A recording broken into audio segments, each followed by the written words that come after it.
Hey guys, tonight we are pulling back the gilded curtain of one of history's most powerful and long-lasting empires. We're travelling back in time to explore why life in the magnificent Ottoman Empire wasn't always so magnificent. Imagine for a moment not the grand palaces or the triumphant armies, but the dusty, sun-baked street where you live. The air is thick with the scent of charcoal fires, roasting chestnuts, and something a little less pleasant from the open sewer running down the middle of the alley.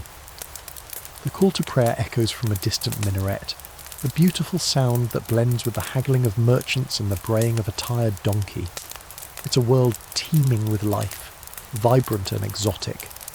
But here's the thing, you probably won't survive this. Statistically speaking, your chances are not great.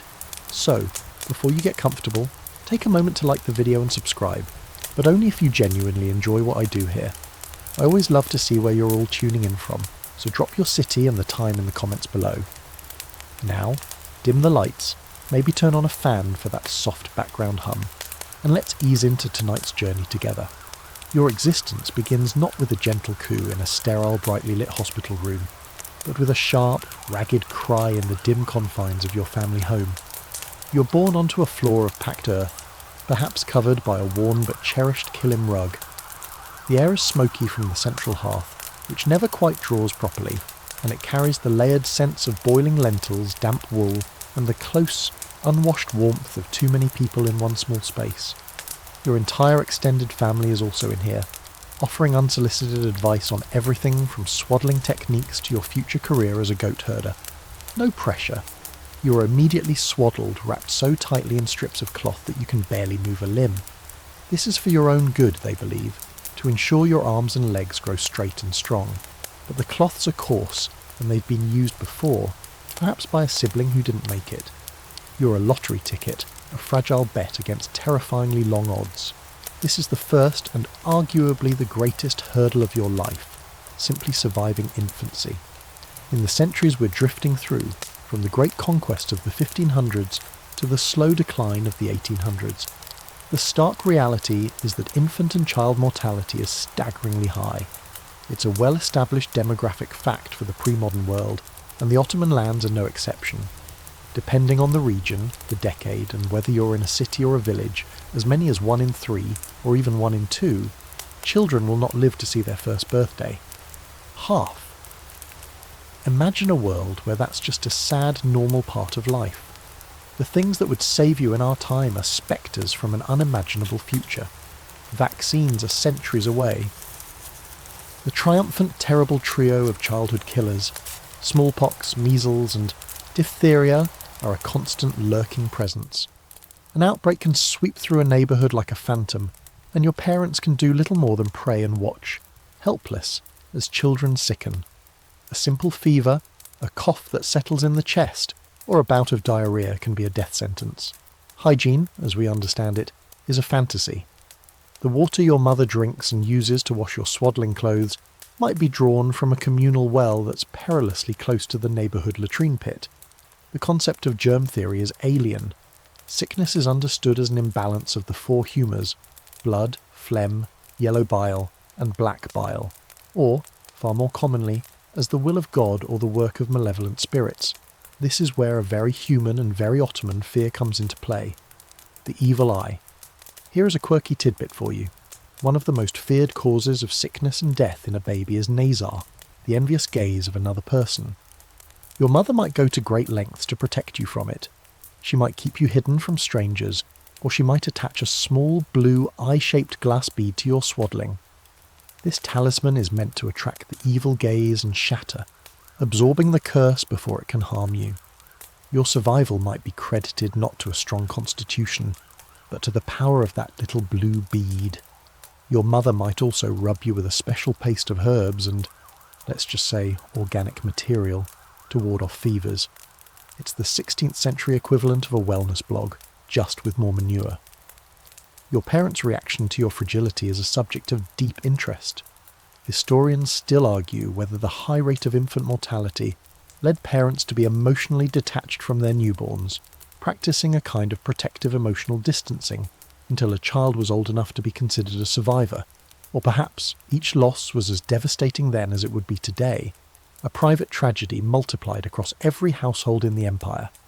We see evidence of both deep grief in poetry and letters, and a pragmatic acceptance of the grim statistics in legal and census records.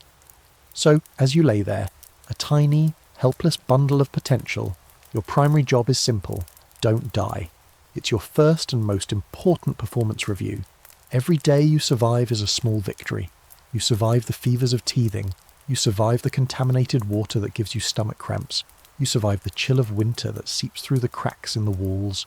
And against the odds, you do. The seasons turn. Your limbs grow stronger. You begin to push against your swaddling. And one day, you're finally unspooled from your cocoon. You take a breath of that smoky, crowded air, not as a fragile newborn, but as a toddler. You have won the lottery of birth. But now your world is about to expand from the scratchy wool of your blanket to the very real dangers of the floor and the street just beyond the door. A new world of challenges for a small child to navigate. You have graduated from a tightly wrapped bundle into a small, stumbling human, and your universe is now the house. But it's not the house you picture in your modern mind, with separate rooms for every function and doors that close for privacy. Your home is a theatre of constant overlapping activity, and you're its smallest, most vulnerable actor. If you live in a village, your house is likely a simple structure of sun-dried mud brick and timber, with 1 or 2 rooms built around a central courtyard. In a crowded city like Istanbul, Bursa or Cairo, you're squeezed into a tall, narrow, timber-framed house that leans precariously against its neighbours, shading a narrow, cobbled alley below. The first thing you notice is the perpetual twilight inside. Windows are small, unglazed openings, sometimes covered with oiled parchment that casts a greasy, yellow light. Or, if your family has some means, intricate wooden latticework called mashrabiyah. These are beautiful, but they are designed more for privacy and airflow than for illumination. Glass is an outrageous luxury reserved for the Sultan's palace or the grandest mosques. The main source of light and heat is the central hearth, which fills the room with a constant haze of smoke that stings your eyes and blackens the ceiling beams. Your world is painted in shades of shadow and soot. Then there's the noise. It is never, ever quiet. You live not with a nuclear family, but with an entire clan. Grandparents, aunts, uncles, and a swarm of cousins share this space. Their lives are lived out loud, in full view.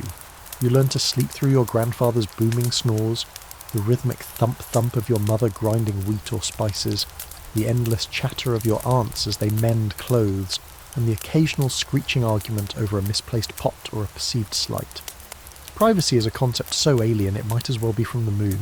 Your most secret childhood thought is likely overheard, and your teenage diary, if you could even write, would have about 6 co-authors.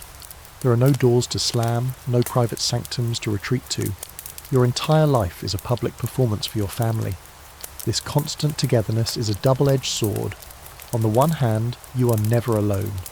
There is always a lap to crawl into, a hand to steady you, a network of people who ensure you are fed and watched over. But it also means you are under constant scrutiny. Every mistake is noted, every transgression immediately corrected, often with a sharp word or a quicker slap. The floor is your playground, but it's a hazardous one. It might be packed earth, rough-hewn wooden planks, or covered with mats and rugs. This is where you sleep, eat, and play. At night, thin mattresses and cushions are rolled out. In the morning, they are stacked against the wall to make space for the day's activities. You quickly learn to navigate this shifting landscape, but the floor is also home to other things. Insects are a given, mice are common tenants, and the general level of cleanliness is, to our modern sensibilities, horrifying. If 5-second rule for food you drop doesn't exist, it's more of a, well, it's seasoned now kind of philosophy. And where do you go? If you're lucky, there's a small stinking closet built over a cesspit in the courtyard. It's a dark, fly-infested hole in the ground shared by everyone. If you're less lucky, it's a communal neighbourhood latrine down the alley, or simply a designated spot behind a wall. The contents of chamber pots are often unceremoniously tossed from an upper-story window into the street below, accompanied by a cursory shout of "mind out" to the pedestrians below. This is a well-documented historical fact of urban life across the pre-modern world, from London to Istanbul. It's why the streets are so foul, and why disease spreads so easily, carried on the feet of people and flies alike. Despite the grime, you find ways to be a child. A quirky detail of the time is the nature of your toys. You don't have brightly coloured plastic gadgets. Your most prized possession might be a set of sheep knuckle bones, polished smooth from endless games of Arshik, a version of jacks played for centuries, or perhaps it's a spinning top carved by your uncle, or a doll your older sister made for you from a bundle of rags. Your imagination has to do the heavy lifting, turning a simple stick into a fine sword and the dusty courtyard into a sultan's grand battlefield. Your childhood is short, a brief interlude before responsibility descends. By the age of 5 or 6, your playtime is already being eroded by chores. You're expected to help. You might be sent to fetch water from the fountain, a heavy clay pot balanced on your small shoulder. You'll be tasked with feeding the chickens that scratch around the courtyard, or watching a younger sibling who's even smaller and more vulnerable than you are. Historians still argue whether this intensely communal, privacy-free upbringing fostered an unparalleled sense of social cohesion and security, or if it systematically crushed individuality and bred deep-seated resentments that simmered beneath the surface of family life. Did knowing your place so absolutely from birth give you a comforting sense of order, or did it feel like a cage you could never escape? The truth is likely a complex mix of both. For you, it's just life. You don't know any difference. This dark, noisy, crowded, and loving space is your entire world. But soon, you'll be expected to venture out of it, either into the controlled chaos of a classroom, or more likely, the relentless grind of the fields or a workshop. Your education in the realities of this world is about to begin in earnest. The concept of a universal, state-sponsored education system is a distant dream. For you, the path to knowledge is a narrow, rutted track, and whether you get to walk it at all depends entirely on your gender, your family's social standing, your religion, and a healthy dose of luck. If you are a girl, especially in a rural village, your formal education is likely over before it begins. Your classroom is the home, your curriculum is domestic, cooking, weaving, raising children, and managing a household. These are vital skills, the bedrock of family survival, but they leave no room for the luxury of letters. But let's say you are a boy, and your father, a moderately successful artisan or merchant in the city, has decided you will learn to read. You won't be heading to a brightly decorated kindergarten. Your first school is the local mektep, often a single room attached to the neighbourhood mosque. At the tender age of 5 or 6, you are sent off, not with a colourful, pre-existing intellectual conservatism. Was it a fatal mistake, or a culturally understandable choice that only looks bad in hindsight? Regardless of the debate, for you, it means that books are rare, precious, and astronomically expensive. They are painstakingly copied by hand, and a single volume might cost more than your family earns in a month. Your entire education might revolve around a handful of texts, which you read and reread until they are committed to memory.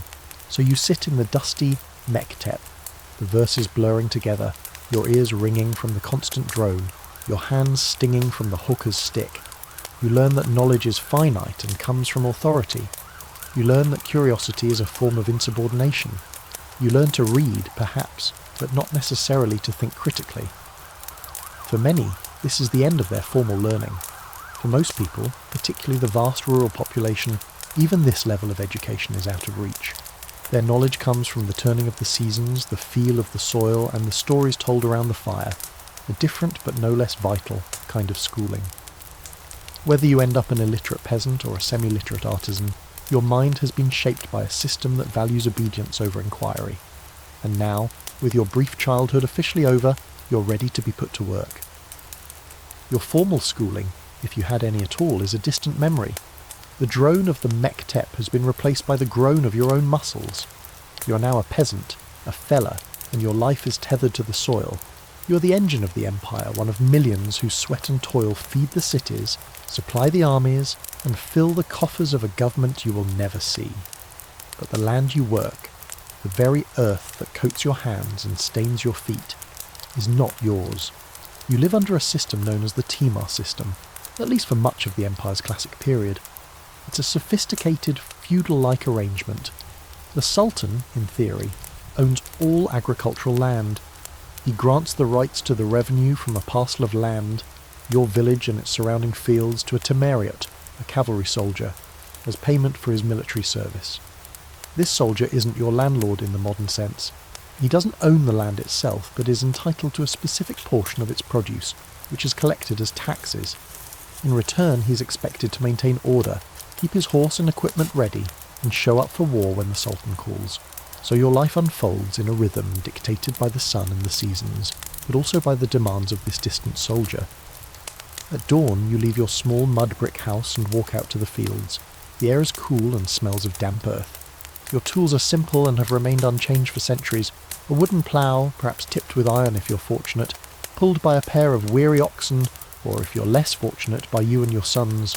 You break the soil, sow the seeds, wheat, barley, maybe lentils or chickpeas, and pray for rain. Not too much, not too little. Your entire existence is a gamble on the weather, part of the city's lifeblood, but you're trapped in a system that rewards conformity over creativity and security over ambition. Whether you are a peasant coaxing life from the dry soil, or an artisan shaping clay in a dusty workshop, there is one figure who unites your experiences, a spectre that haunts every transaction and every harvest: the taxman. The Ottoman state was, at its core, a massive military and bureaucratic machine, and that machine ran on the fuel of your labour. The sheer number and variety of taxes you're subject to is bewildering, a complex web of obligations that feels designed to keep you perpetually on the edge of solvency. Let's start with the basics. The two foundational taxes, rooted in Islamic law and tradition, divide the population. If you are a Muslim, your primary obligation is the shur, or ushar, the tithe on your agricultural produce we saw in the fields. It's theoretically a tenth, but in practice the assessment and collection could make it feel like much more. You also pay zakat, a charitable alms tax, though this was often less formalised and collected by the state. But if you are a non-Muslim, a Christian or a Jew, you are subject to the jizya. This is a poll tax, a per-head tax levied on adult males. This is a hugely significant mainstream historical fact of life for the dhimmi, the protected non-Muslim subjects of the empire. The jizya was not just a financial transaction, it was a powerful and constant symbol of your second-class status. Its payment was a formal reaffirmation of your submission to Muslim rule. In some periods and regions, the collection of the jizya was accompanied by a deliberately humiliating ritual, where you might be required to bow your head and receive a symbolic tap on the neck from the collector to signify your subjugation. Paying it was a source of deep resentment, but not paying it was unthinkable. Beyond these two pillars, the Imperial bureaucracy had a creative and seemingly endless appetite for inventing new levies. There was the avaras, originally an emergency tax levied in times of war to pay for provisions for the army. But emergencies became more and more frequent, until the avaras was essentially an annual regular tax on households. Then there were taxes on your animals, aunum, taxes on your beehives, taxes on the mill that ground your grain. If you got married, you paid a tax, resmiarus. If you inherited property, you paid a tax. The city was no refuge. As an artisan, in addition to your guild dues, you paid taxes on your shop and taxes on the goods you sold. There were market taxes, baki pazar, and fees for using the official weighhouse to certify your goods. Every step of the economic process, from production to sale, was another opportunity for a state official to take a slice, practiced in much of contemporary Europe. Some evidence suggests that, for a time, the Ottoman peasant might have had more personal freedom and a lighter tax burden. Others argue this is a romanticised view, and that the reality was one of grinding poverty and vulnerability to the whims of an unaccountable military and bureaucratic class. For you, living it year after year, the academic debate is meaningless. All you know is the ache in your back, the calluses on your hands, and the constant gnawing anxiety about the harvest and the taxman. Your life is a cycle of hard labour, and you pray that it will be enough to see your family through another winter. Perhaps the fields were not your destiny. Your family had a connection. Or maybe you showed an early aptitude for a craft, and so you were sent from the village to the city. You have escaped the tyranny of the harvest for the life of an urban artisan. But this is no escape to freedom. You've merely traded one master for another, the sun and the soil for the guild and the workshop. Your world is now a specific neighbourhood in a teeming city like Bursa, the great silk centre, or Istanbul itself. The streets are a labyrinth of commerce. Each trade is clustered together, a well-established urban fact of the pre-modern Middle East. You walk down the street of the coppersmiths, and your ears ring with the rhythmic tink, tink, tink of 100 hammers. You turn a corner and the air grows thick with the sharp, tangy smell of curing leather from the street of the tanners. There is a street for shoemakers, a street for scribes, a street for spice merchants. Your life and your identity are defined by your craft. You started as an apprentice, a young boy sold, or more charitably entrusted, to a master craftsman, the Euster. Your days were filled with sweeping the workshop, running errands, and performing the most menial tasks, all while observing the master at his work. The discipline was harsh, the hours long, and the pay non-existent.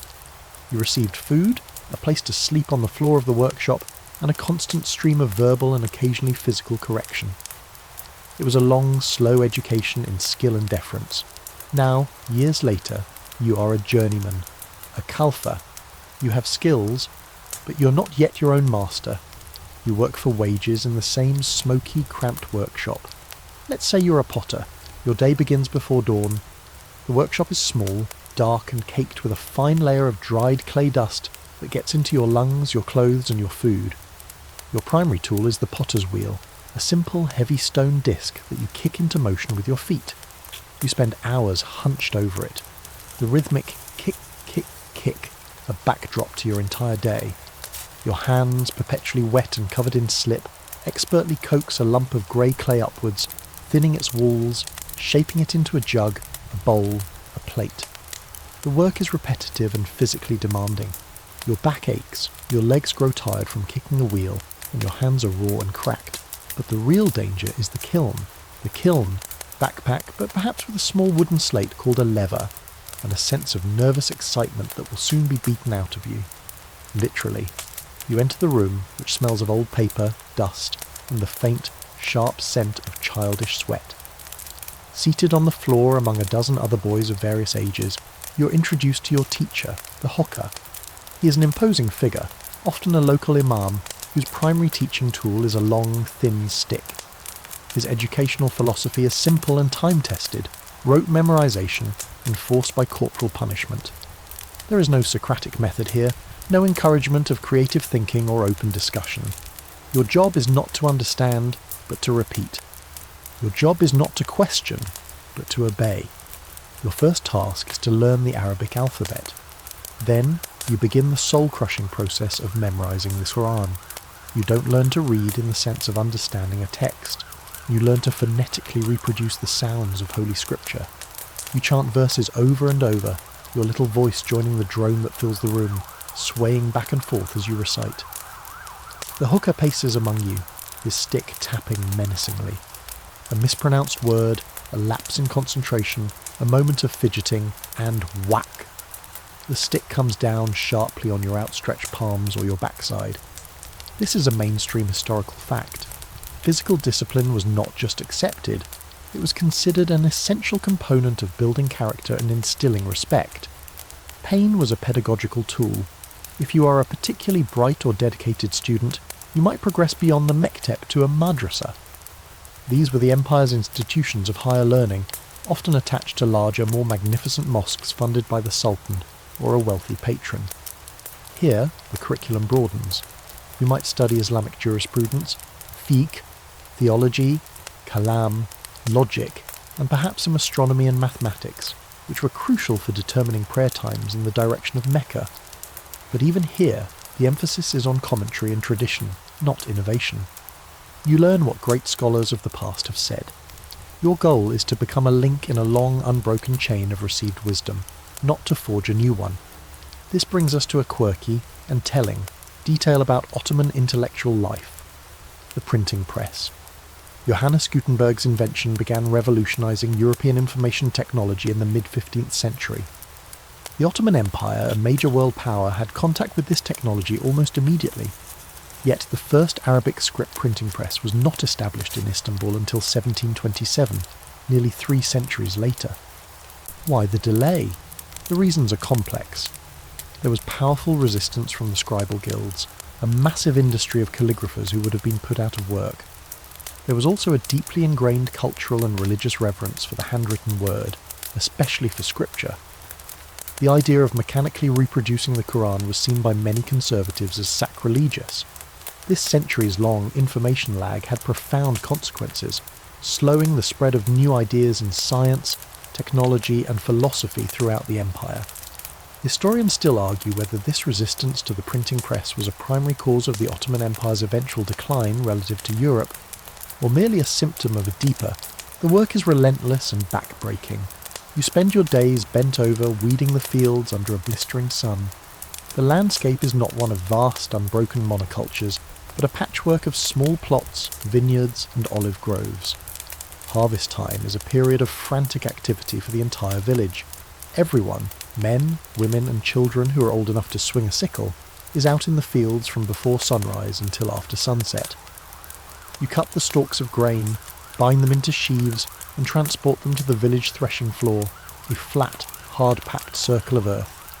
There the grain is trampled by animals to separate the kernels from the stalks, and then winnowed, tossed into the air so the wind can carry away the lighter chaff. It's a dusty, exhausting process that fills your throat and lungs, and after all this work you don't get to keep all of it, not even close.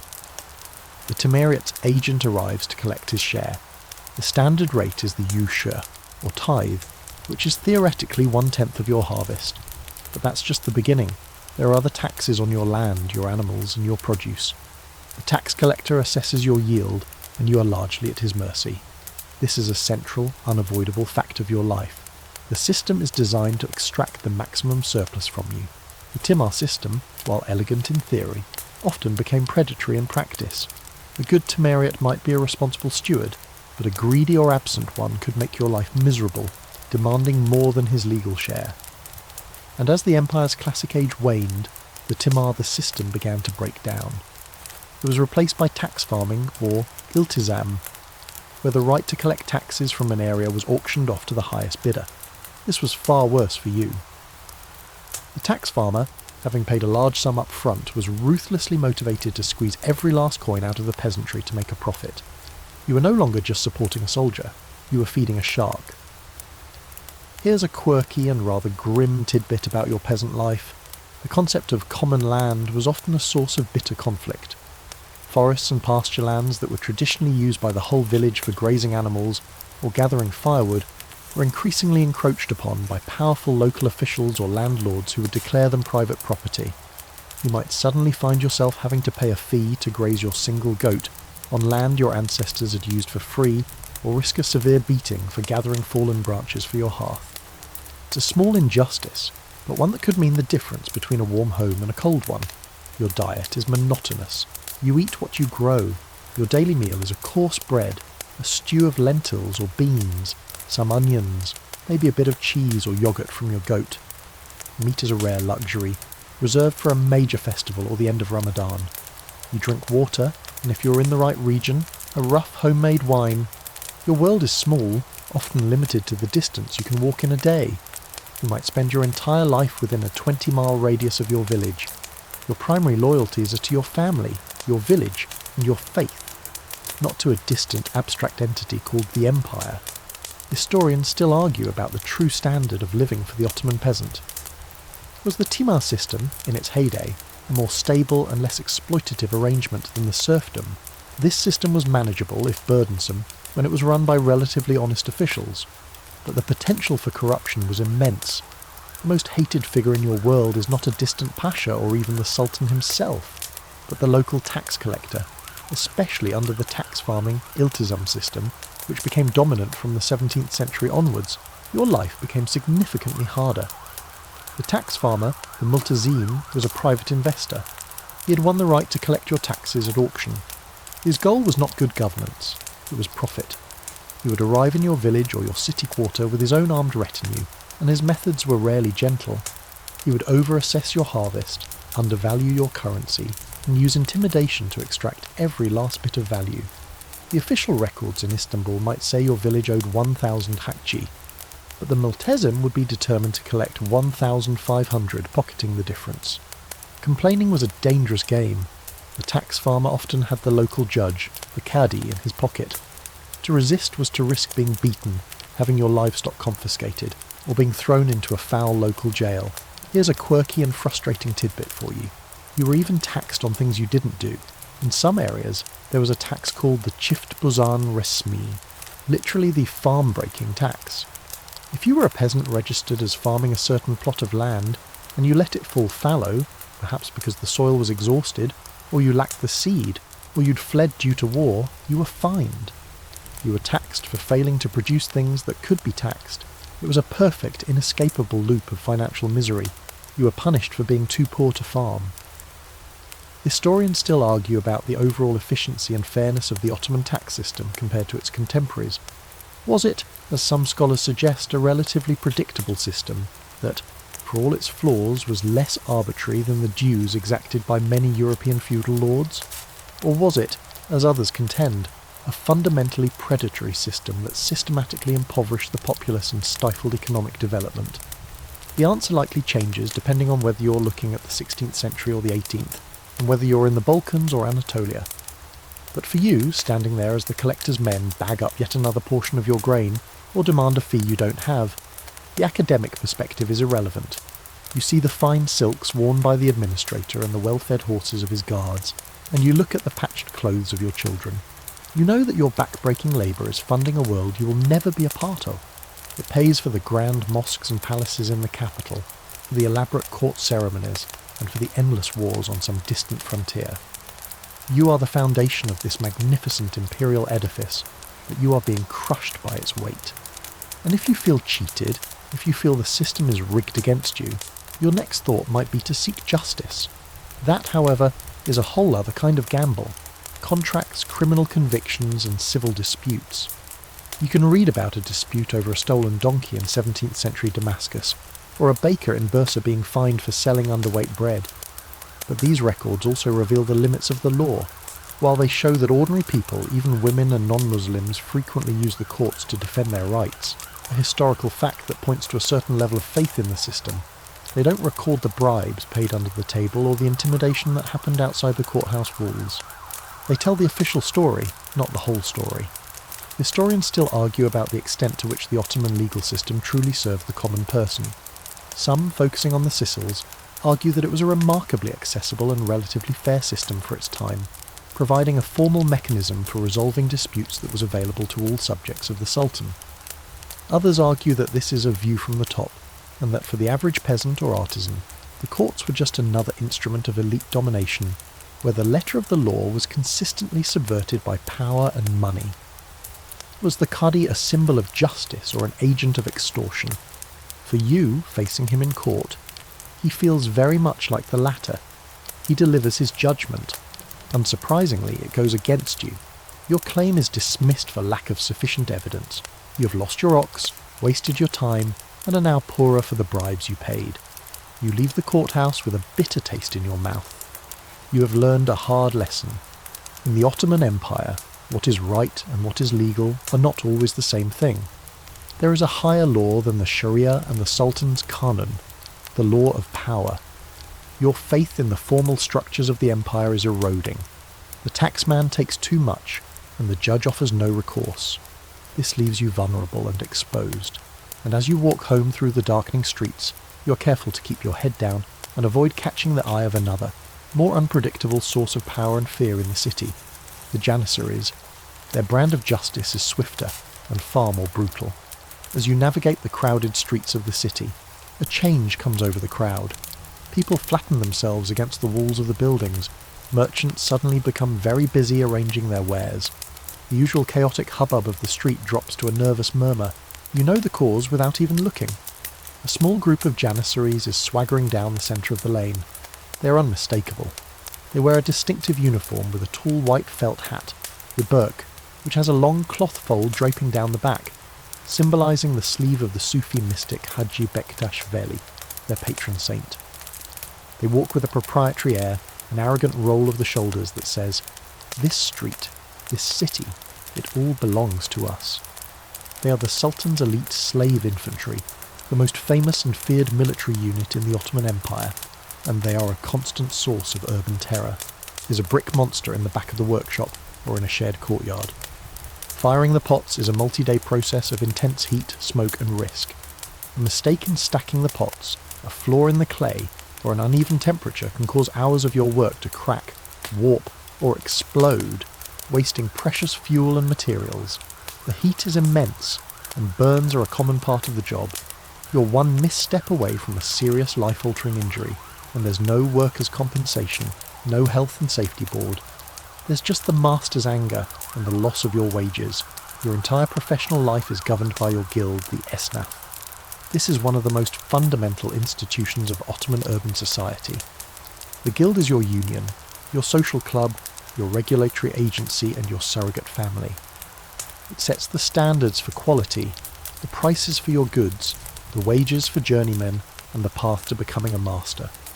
On the one hand, this provides a safety net. The guild might support a member who has fallen ill, or the widow of a craftsman who has died. It organises religious festivals and community events, fostering a powerful sense of brotherhood and belonging. But the guild is also a deeply conservative and restrictive force. Its primary goal is to limit competition and maintain the status quo. Innovation is often viewed with suspicion. If you discover a faster way to shape your pots or a new, more durable glaze, you don't get a patent or a bonus. You risk being sanctioned by the guild elders for unfair practices that might upset the delicate balance of the market. They dictate how many apprentices a master can take, how many pots you can produce, and what you can charge for them. Your economic mobility is severely constrained. A quirky and very visual aspect of guild life was the ceremonial procession. On major holidays or when the Sultan's army was marching off to war, the city's guilds would parade through the streets, each with its own banner and costumes showcasing their craft. The bakers might carry giant elaborate bread sculptures, the tanners might perform mock fights with leather shields, and you, the potter, might march alongside a cart carrying your finest, most beautifully glazed wares. It was a moment of immense civic pride, but also a public reinforcement of your place in a rigid social hierarchy. You're a potter, that is what you are. Historians still argue about the true economic impact of the Ottoman guild system. Was it a source of social stability and quality control that allowed crafts to flourish for centuries? Or was it a rigid, anti-competitive structure that stifled innovation and ultimately contributed to the empire's inability to keep pace with the industrialising West? Looking at the beautiful ceramics, or the intricate metalwork from the period, you can see the argument for the former. Looking at the lack of technological progress, you can see the case for the latter. For you, the debate is abstract. Your reality is the workshop. It's the constant dust, the aching back, the fear of the kiln, and the watchful eyes of the master and the guild. You dream of the day you can become an usta yourself, to finally have your own workshop and your own apprentices, but that requires a significant sum of money to buy the tools and the goodwill of the guild elders. For many, it's a dream that remains just that. You are a skilled craftsman, a vital. Christian families who are subjected to it, the contemporary accounts are filled with anguish and sorrow. The system eventually faded away. As the Janissary Corps became a self-perpetuating hereditary institution, they resisted the introduction of new, highly trained recruits who might challenge their power. The last formal, Devşirme, was held in the 17th century, although the practice tapered off gradually. But for the centuries it was in force, it cast a long and terrifying shadow. You return to your empty house. The silence is deafening. You look at your son's untouched sleeping mat, and you are hollowed out by the loss. You pray that he is strong, that he will survive the harsh training, that he will not forget you. You might even pray that he succeeds in this new alien world. But you also know that the boy who left your village is gone forever. Even if he were to return one day as a powerful official, he would be a stranger, a man of a different faith and a different culture, a product of the very system that broke your heart. The grief over your lost son, the constant anxiety about taxes, the endless physical toil, it all takes a toll. One morning you wake up feeling a deep chill in your bones that has nothing to do with the morning air. A fire seems to have been lit behind your eyes, and your head throbs with a dull, persistent rhythm. Your throat is raw, and a dry cough racks your body. You have fallen ill. In the 21st century, this might mean a trip to the pharmacy for some antibiotics and a few days of rest. In the Ottoman Empire, it means you have entered a terrifying lottery, and your fate now lies in the hands of men whose understanding of your body is based on theories thousands of years old. Your family's first line of defence is not a doctor, but folk remedies and prayer. Your mother or wife might brew a foul-smelling herbal tea, or prepare a poultice of ingredients that seem more magical than medicinal. They will pray, and perhaps purchase a religious amulet to hang over your bed. But your fever worsens. You become delirious. Frightened, your family decides to spend what little money they have to summon a physician, a hekim or tabet. The physician arrives, an imposing figure who commands respect. His knowledge is not based on clinical trials or laboratory research, but on the ancient texts of the Greeks, like Hippocrates and Galen, and the great Islamic scholars who built upon their work, like Ibn Sina, Avicenna. The core of his medical philosophy is humoral theory. This is the mainstream medical science of your time. It holds that the human body contains 4 basic fluids, or humours: blood, phlegm, yellow bile, and black bile. Health is the result of these 4 humours being in perfect balance. Sickness is caused by an excess or deficiency of one of them. Internal world of factions and conspiracies. But it gave them a powerful sense of unity against outsiders, which included you. Historians still argue about when exactly the Janissary Corps turned from the Empire's greatest asset to its greatest liability. Was the decline gradual, beginning as early as the late 16th century when the strict rules began to erode, or was there a specific turning point, a moment when their corruption and insubordination became an existential threat to the state? Some point to the rise of hereditary enlistment, which destroyed the meritocratic principle. Others blame the changing nature of warfare, which made their infantry tactics less decisive. For you, the historical debate is academic.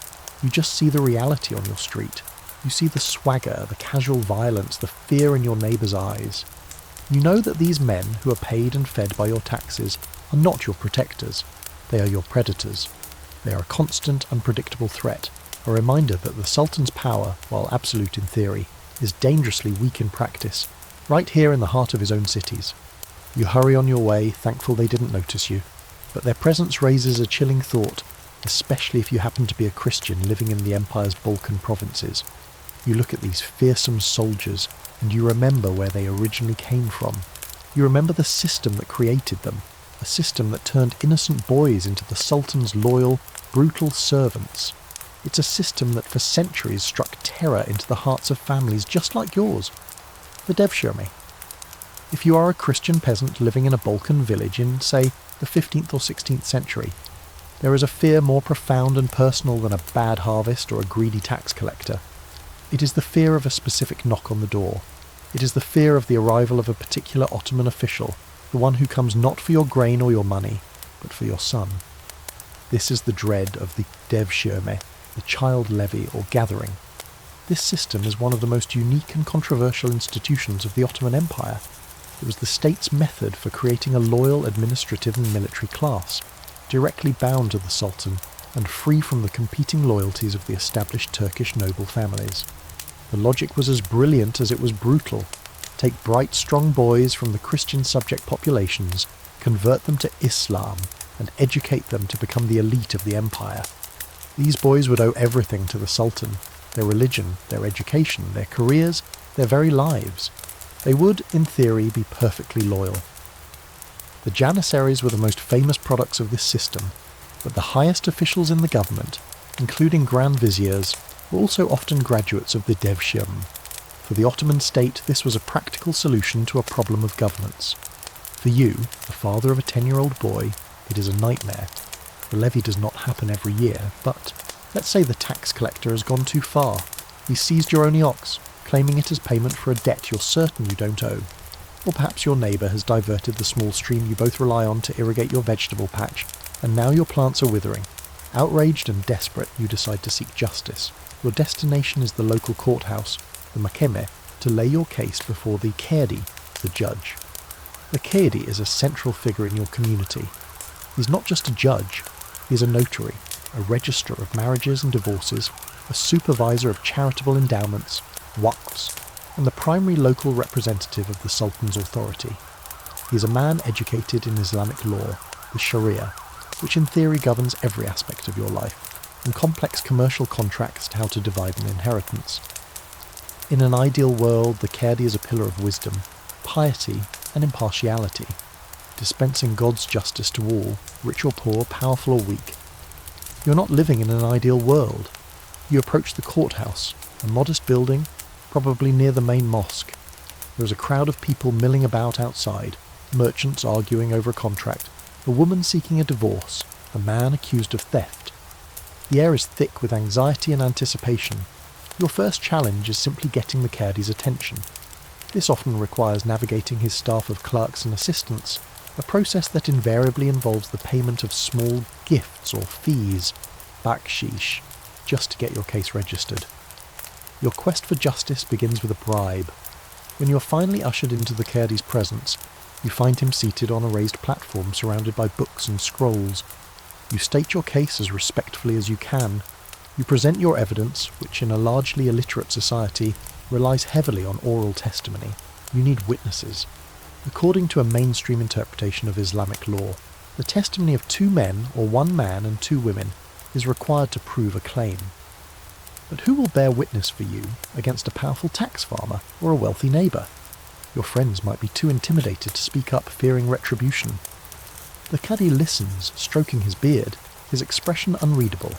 Now the other party presents their side, and here is where the scales of justice often tip. Your opponent is wealthier than you.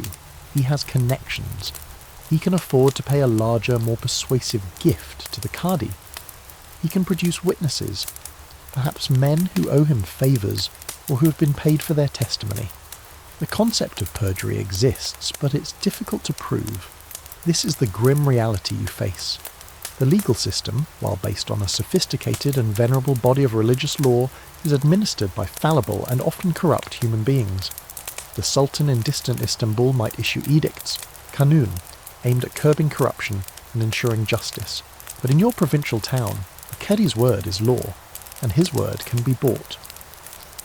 It was a common saying that a case smelled of gold.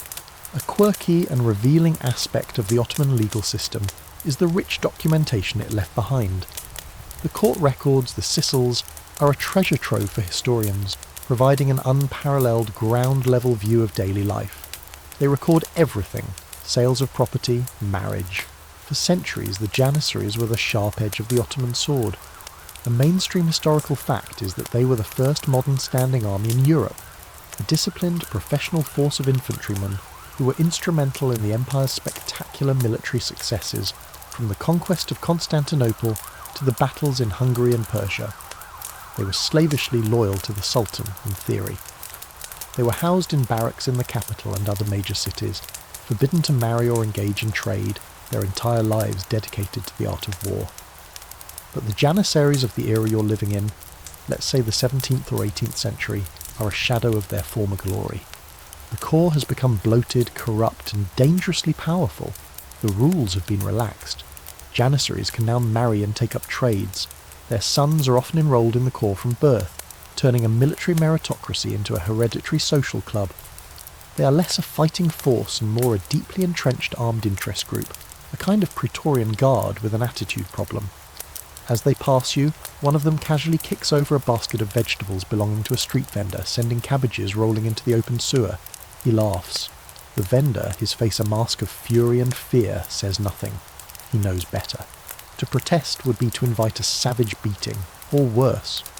The Janissaries are a law unto themselves. They might buy goods from your shop and promise to pay later, a promise they never keep. This is not simple theft. It's a form of extortion known as salma. They demand protection money from merchants. They involve themselves in guild disputes, acting as muscle for one side or the other. They are the local mafia, but with official sanction. Their power comes from their numbers and their proximity to the Sultan. They know that the government in the Topkapi Palace is afraid of them, and for good reason. When they are displeased, if their pay is late, or if they dislike a particular Grand Vizier, or if they simply feel like it, they riot. This is not a small protest. It's an event known as a cauldron overturning. The Janissaries' symbol was the great cauldron in which their food was cooked. To show their displeasure, they would overturn these cauldrons in their barrack square, a signal for revolt. When the cauldrons are overturned, the city holds its breath. The Janissaries pour out of their barracks and go on a rampage. They loot shops, burn buildings, and drag unpopular officials from their homes. For you, the civilian, it's a terrifying lockdown. You bar your doors, hide your valuables, and pray the mob passes your street by. These revolts could and did topple Grand Viziers and even depose and kill sultans. Their political power was immense. Here's a quirky and rather dark tidbit about their internal culture. The Janissaries had a strong sense of corporate identity and a peculiar form of egalitarianism within their ranks. This was symbolised by their obsession with soup and spoons. The company commander was called the Chorbacher, the soup man. Other officers had ranks like chief cook and water carrier. Every Janissary carried a spoon tucked into a special holder on the front of his hat. It signified that he was entitled to eat from the Sultan's pot. This culinary-themed hierarchy mastered deadly. The physician's job is to identify the imbalance and correct it. He observes you, notes the heat of your skin, the colour of your tongue, and the quality of your pulse. He will most certainly ask to inspect your urine, which he holds up to the light in a glass flask, examining its colour, consistency, and sediment. This is his primary diagnostic tool. Based on these observations, he makes his diagnosis. Your fever and flushed skin clearly indicate an excess of blood. The prescription is obvious and immediate. You must be bled. The physician, or perhaps a barber surgeon who specialises in the procedure, produces a small sharp knife called a lancet. He makes a quick incision in a vein on the inside of your elbow and your dark, sluggish blood flows into a brass bowl. The goal is to remove the excess hot blood to cool your body and restore balance. You feel lightheaded and weak as your life force drains into the bowl, but everyone assures you this is for the best. If bleeding doesn't work, he may try other methods to purge your body of its excess humours. He might prescribe powerful laxatives or emetics to induce vomiting and diarrhoea, further weakening your already stressed system. Let's pause on a quirky and rather unsettling tidbit of Ottoman medicine, the ingredients in your prescriptions. While some remedies were based on effective herbal traditions, many were imaginative. A prescription for an eye ailment might include powdered mother of pearl. A treatment for a wound could involve a paste made of honey, which actually has antiseptic properties, and something less appealing like animal dung. One of the most prized and expensive medicines was mumia, a black resinous substance believed to have miraculous healing powers. It was, in fact, ground-up ancient Egyptian mummies, looted from tombs and sold by merchants. The belief was that the bitumen used in the mummification process held powerful restorative properties. So, you might literally be consuming a pharaoh to cure your fever. While the formal medical system is based on this ancient humoral theory, it exists alongside a vibrant world of folk healers, mystics, and outright charlatans. If the Hekim fails, your desperate family might seek out a holy man to perform an exorcism, believing your sickness is caused by a jinn, a spirit. Or they might visit an apothecary whose shelves are lined with exotic animal parts, strange minerals and dried herbs, each promising a cure. Historians still argue about the overall effectiveness of Ottoman medicine. On the one hand, the empire had a sophisticated hospital system, the Devşirme.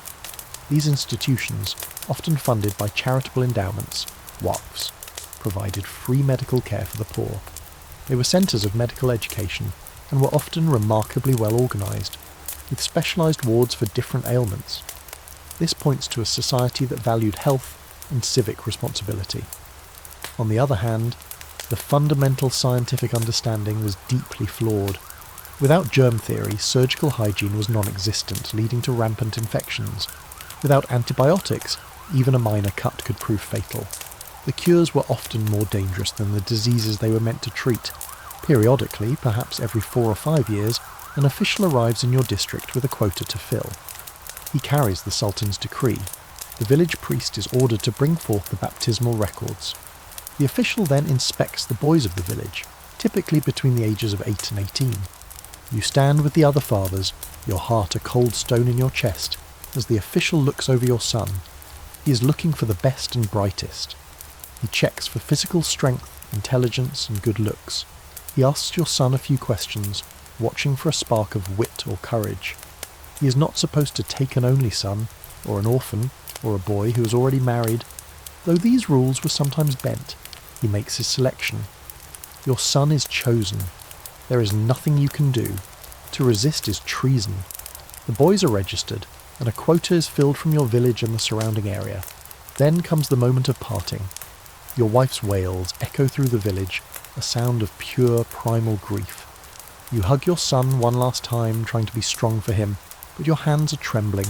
He is taken from you, a small, terrified figure, joining a sad procession of other chosen boys, marching away from everything he has ever known. You may never see him again.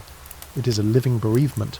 This forced separation is a central tragic fact of the Devşirme experience for the families left behind. The journey to Istanbul is long and hard. The boys are marched overland, guarded by soldiers.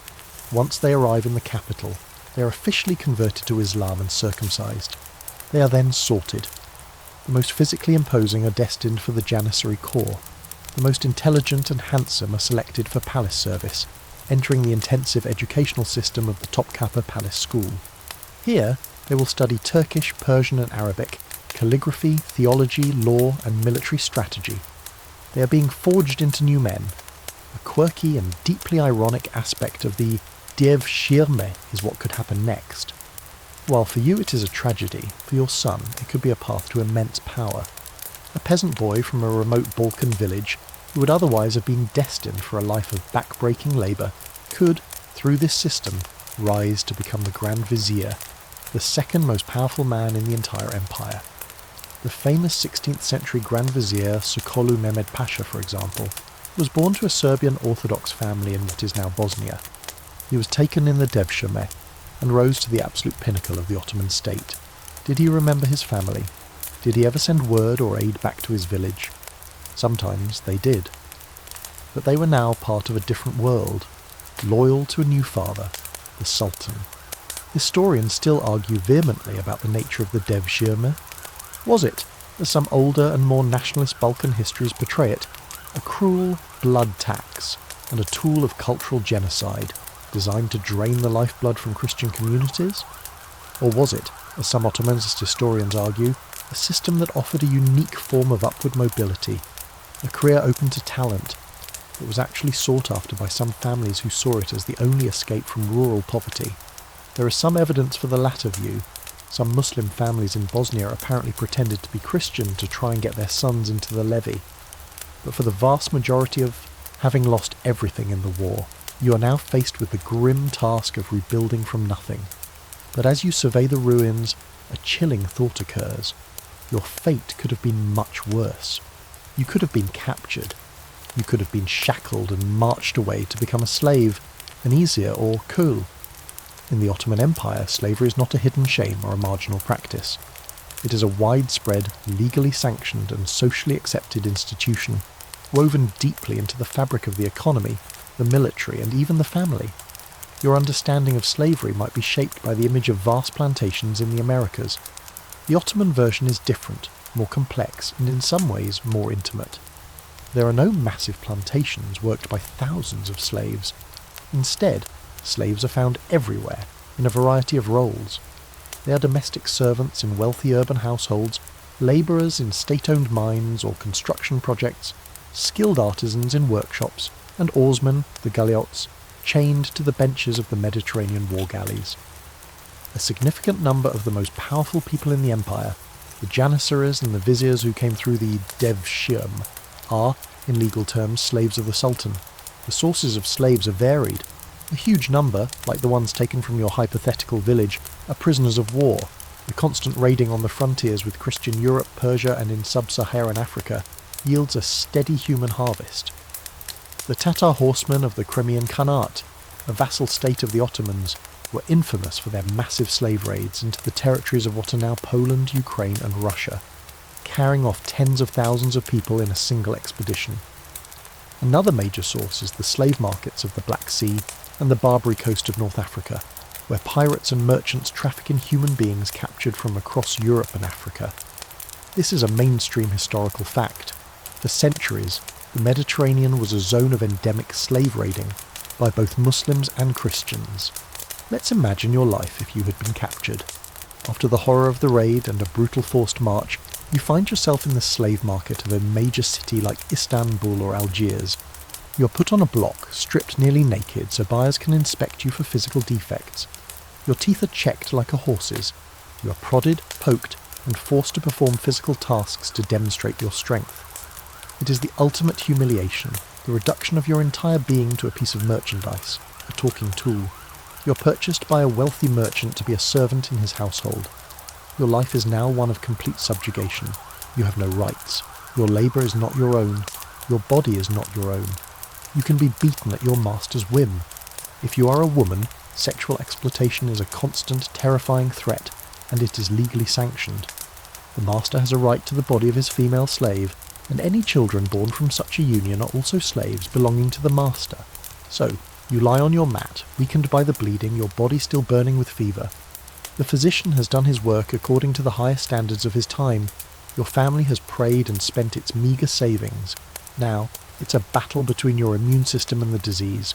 Your life hangs in the balance, and the cure may well have tipped the scales in the wrong direction. The great hospitals in Istanbul might have been marvels of their time, but for you, in your small home, medicine is a terrifying game of chance. You are at the mercy of a disease you don't understand, and a treatment that is, from a modern perspective, actively harmful.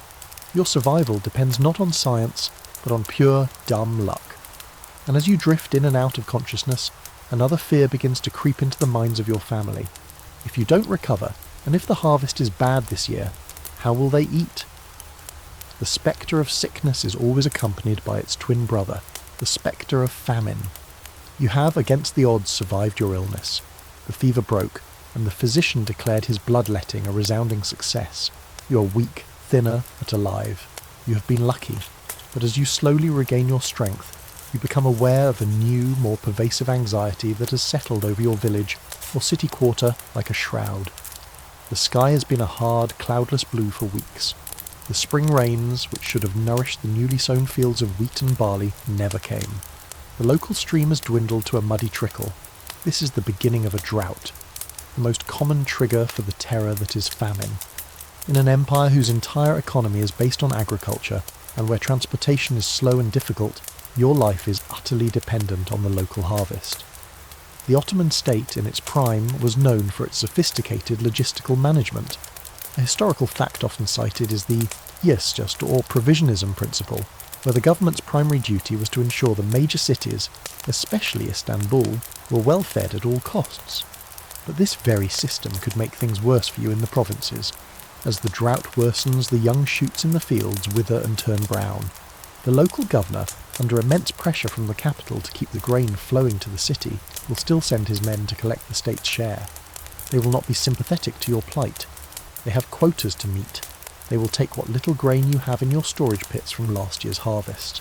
What is left is not enough. The price of bread in the market begins to climb, at first gradually, then with terrifying speed. Your small savings, if you had any, are wiped out in a matter of weeks just buying a few loaves of coarse, gritty bread, now likely mixed with sawdust or bean flour to stretch the supply. The animals are the first to go. You sell your goat and your chickens for a fraction of their normal worth, just to get a few more coins for food. But soon, that money's gone too. Days. Even if the rains eventually return and the harvest recover, you will never feel secure again. You will always know that you are just one bad season, one failed harvest, away from utter ruin.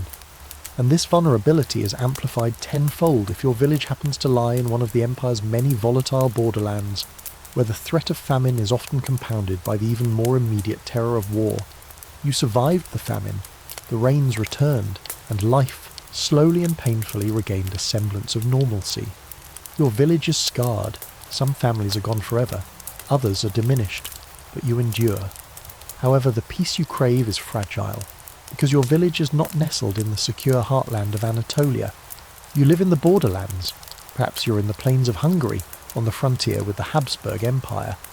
Or maybe you're in eastern Anatolia, near the contested territories of Safavid Persia. Or you could be on the coast, vulnerable to the raids of Christian pirates from Malta or Venice. Living on the edge of the empire means you live on the edge of a sword. The border, the Serhad, is not a neat line on a map. It is a wide, porous and violent zone. It is a land of constant low-level warfare, even when the two great empires are officially at peace. This is a world of raids and counter-raids, of cattle rustling, slave-taking and skirmishing. Your life is shaped by this perpetual state of insecurity. The local Ottoman garrison, composed of Timariot cavalry and fortress guards, is supposed to protect you, but they are often more interested in launching their own profitable raids into enemy territory than in defending your village. Then, the rumours start. The Sultan has declared a holy war, a jihad, against the infidel king to the west, or the Shah of Persia has invaded. claiming a province he believes is rightfully his. The low-level conflict is about to erupt into a full-scale campaign. For the Sultan in Istanbul, this is a matter of grand strategy and imperial prestige. For you, it is a catastrophe. Your village lies directly in the path of the marching armies. First comes your own army, the mighty imperial host. This is not a cause for celebration. A massive mainstream historical fact of pre-modern life is that a friendly army passing through your territory could be almost as destructive as an enemy one.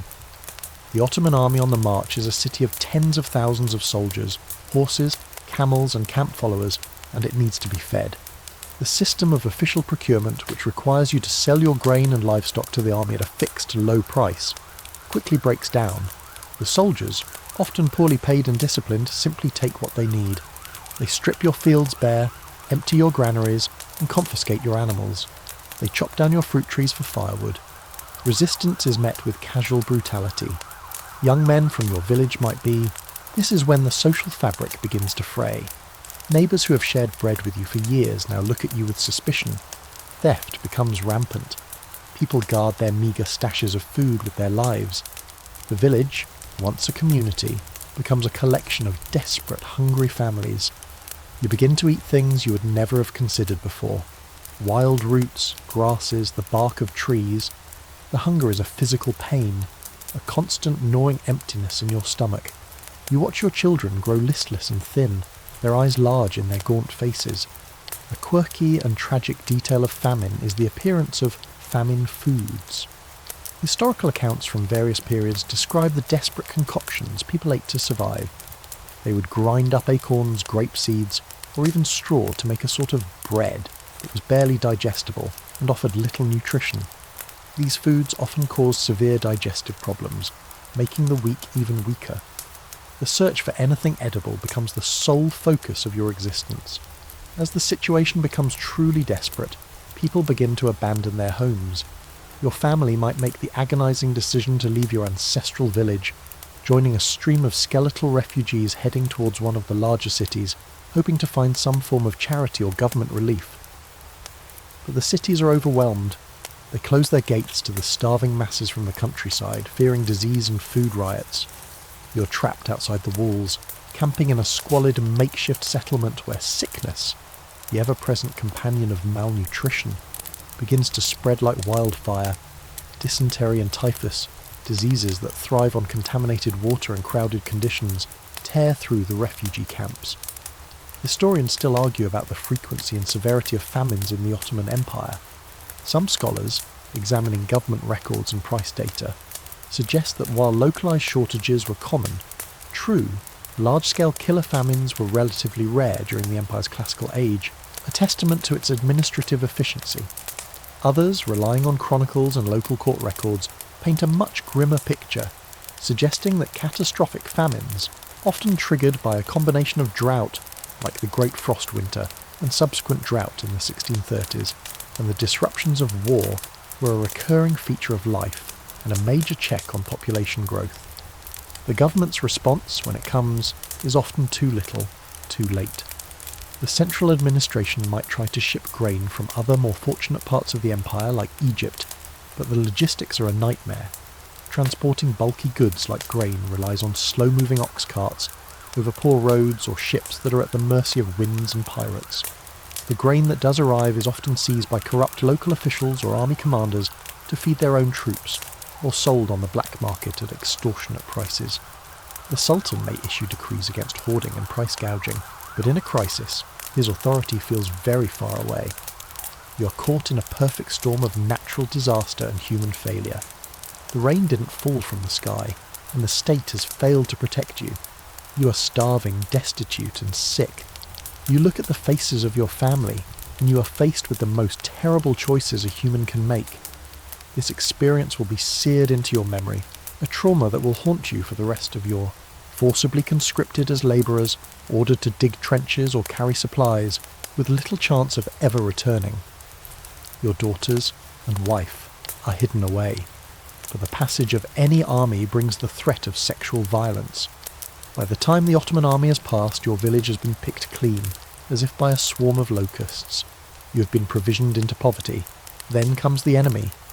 Their methods are the same, but their motives are different. They are not just provisioning themselves, they are deliberately waging war on the civilian population. Their goal is to terrorise you, to destroy the economic capacity of the borderland, and to deny its resources to the Ottoman state. They burn what they cannot carry. They set fire to your fields of ripening grain. They destroy your homes. They poison the village well. Those who cannot flee are captured. The men might be killed outright, while the women and children are shackled together and marched off to be sold into slavery in a distant land. A quirky and deeply unsettling tidbit of this borderland life is the fluid nature of identity and loyalty. In these violent frontier zones, survival sometimes meant being adaptable. There are documented cases of turncoats, or individuals who switched sides, converting to Christianity or Islam depending on which power was dominant at the time. The village might pay tribute to both the local Ottoman commander and a nearby Habsburg or Persian captain, a double insurance policy that rarely worked. This wasn't necessarily a sign of weak faith, but a pragmatic response to living in a world where your survival depended on appeasing whichever armed group was closest. Historians still argue about the true purpose of this type of warfare, what is sometimes called total war in a pre-modern context. Was the systematic destruction of the civilian economy and infrastructure a deliberate Ottoman and Habsburg and Safavid state policy, a calculated act of grand strategy to create a desolate, unsupportable buffer zone? Or was it primarily the result of a breakdown in military discipline, the spontaneous actions of armies operating far from central control? The edicts from the capital often command soldiers to protect the peasantry, the tax-paying foundation of the state. But the reality on the ground, as chroniclers from all sides attest, was one of horrific, widespread devastation. You have managed to escape, hiding with your family in the hills or a nearby forest, watching as the smoke from your burning village blackens the sky. When the armies finally move on, you return to a scene of utter ruin. Your house is a pile of charred timbers, your fields are trampled and burnt, your livestock is gone, you have nothing left but the clothes on your back. You are a refugee in your own land. The grand imperial struggle between sultan and emperor is an abstraction to you. You don't care about the theological disputes or the dynastic claims.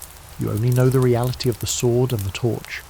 Your home, your community, your entire world have been sacrificed as a pawn in their great game, and as you sift through the ashes of your former life, you might contemplate the fate of those who are captured. You might think about the institution that underpins so much of the empire's economy and social structure, an institution that turns human beings into property, slavery. Your life is one of endless, unpaid drudgery. You rise before the family and go to bed after them. You clean, you cook, you carry water, you tend the garden, you obey every command without question. Your name is taken from you and replaced with a new Turkish one. Your religion is suppressed. Conversion to Islam is heavily encouraged and often forced. Your connection to your past, your family, your village is severed forever. There is, however, a quirky and complex aspect to Ottoman slavery that distinguishes it from the chattel slavery of the New World, the concept of manumission. Islamic law encourages the freeing of slaves as a pious act. A master might free a slave in his will, or as an act of charity, or as a reward for long and faithful service. A female slave who bore her master a child could not be sold, and was often freed upon his death. This meant that slavery was not always a permanent hereditary condition. There was for some a potential path to freedom. A freed slave, a maluk, became a client of their former master, maintaining a lifelong bond of loyalty. Historians still argue intensely about the nature of Ottoman slavery. Was it a milder form of slavery compared to the brutal industrialized system of the Americas? The possibility of manumission, the integration of some slaves into the household, and the fact that some slaves could achieve immense power has led some scholars to argue this point. They suggest it was a more socially integrated system, less racialized and more permeable. Other historians vigorously contest this, arguing that mild slavery is a contradiction in terms. The violence, the loss of freedom, the sexual exploitation, and the psychological trauma were just as real. The experience of the slave chained to a galley oar, or the woman terrified in her master's house, was one of profound suffering, regardless of whether some other slave somewhere else might one day be freed. For you, as a domestic slave, the abstract debate is meaningless. Your reality is the endless work, the casual cruelty, and the complete loss of autonomy, you might hold on to the slim hope of manumission, the dream of one day being free. But you know that even if you are freed, you will be an outsider, alone in a foreign land, with no family and no home to return to. You look around the master's house at the other servants. You see the eunuchs who guard the harem, men captured and brutally castrated as boys. You see the Circassian concubines, purchased for their beauty. You see the African slaves toiling in the kitchens. Your personal tragedy is part of a vast empire-wide system of human exploitation. And as you watch the master's wife and daughters, veiled and living in their secluded quarters, you realise that even for those who are not slaves, freedom is a highly relative concept, especially if you are a woman. You have managed through all these trials to secure a life for yourself. You're not a peasant, not a slave. Perhaps you are the artisan from our earlier chapter, finally a master of your own. Repeated 3 times is all it takes for you. For her, it's a long and difficult court process. In legal testimony, as we've noted, her witness is generally valued at half that of a man's. A quirky, and for her quite liberating aspect of a woman's economic life was the chaise, or dowry. This was not property given to the husband, but property that remained hers alone throughout the marriage. It often consisted of household goods, textiles and cash, and it provided her with a small measure of financial independence and security. If you divorced her, you had to return her dowry. This gave her a little bit of leverage in the relationship. It's the 17th century equivalent of having your own escape fund. Historians still argue about the degree of agency Ottoman women actually possessed.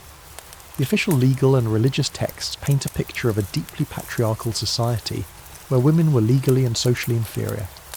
However, by studying the court records, the Sicils, a more complex picture emerges. We see women constantly going to court to defend their property rights, to sue for divorce, to report abuse, and to secure their inheritances. They were clearly not passive victims. They knew their rights under the law and used the system to their advantage when they could. Was the patriarchal structure an iron cage, or was it a set of challenging obstacles that resourceful women learned to navigate? For your wife, life is a delicate balancing act. She must manage the household, raise the children, maintain the family's honour, and navigate her relationship with you and your extended family, all from within a very prescribed set of boundaries. Her joys are found in the small victories, a successful meal, the health of her children, the camaraderie of the hammam. Her sorrows are often private, born in the silence of the women's quarters, and if you were to become incredibly wealthy or powerful, if you were to become a pasha or even the sultan himself, your wife's world would not necessarily expand. In fact, it would shrink.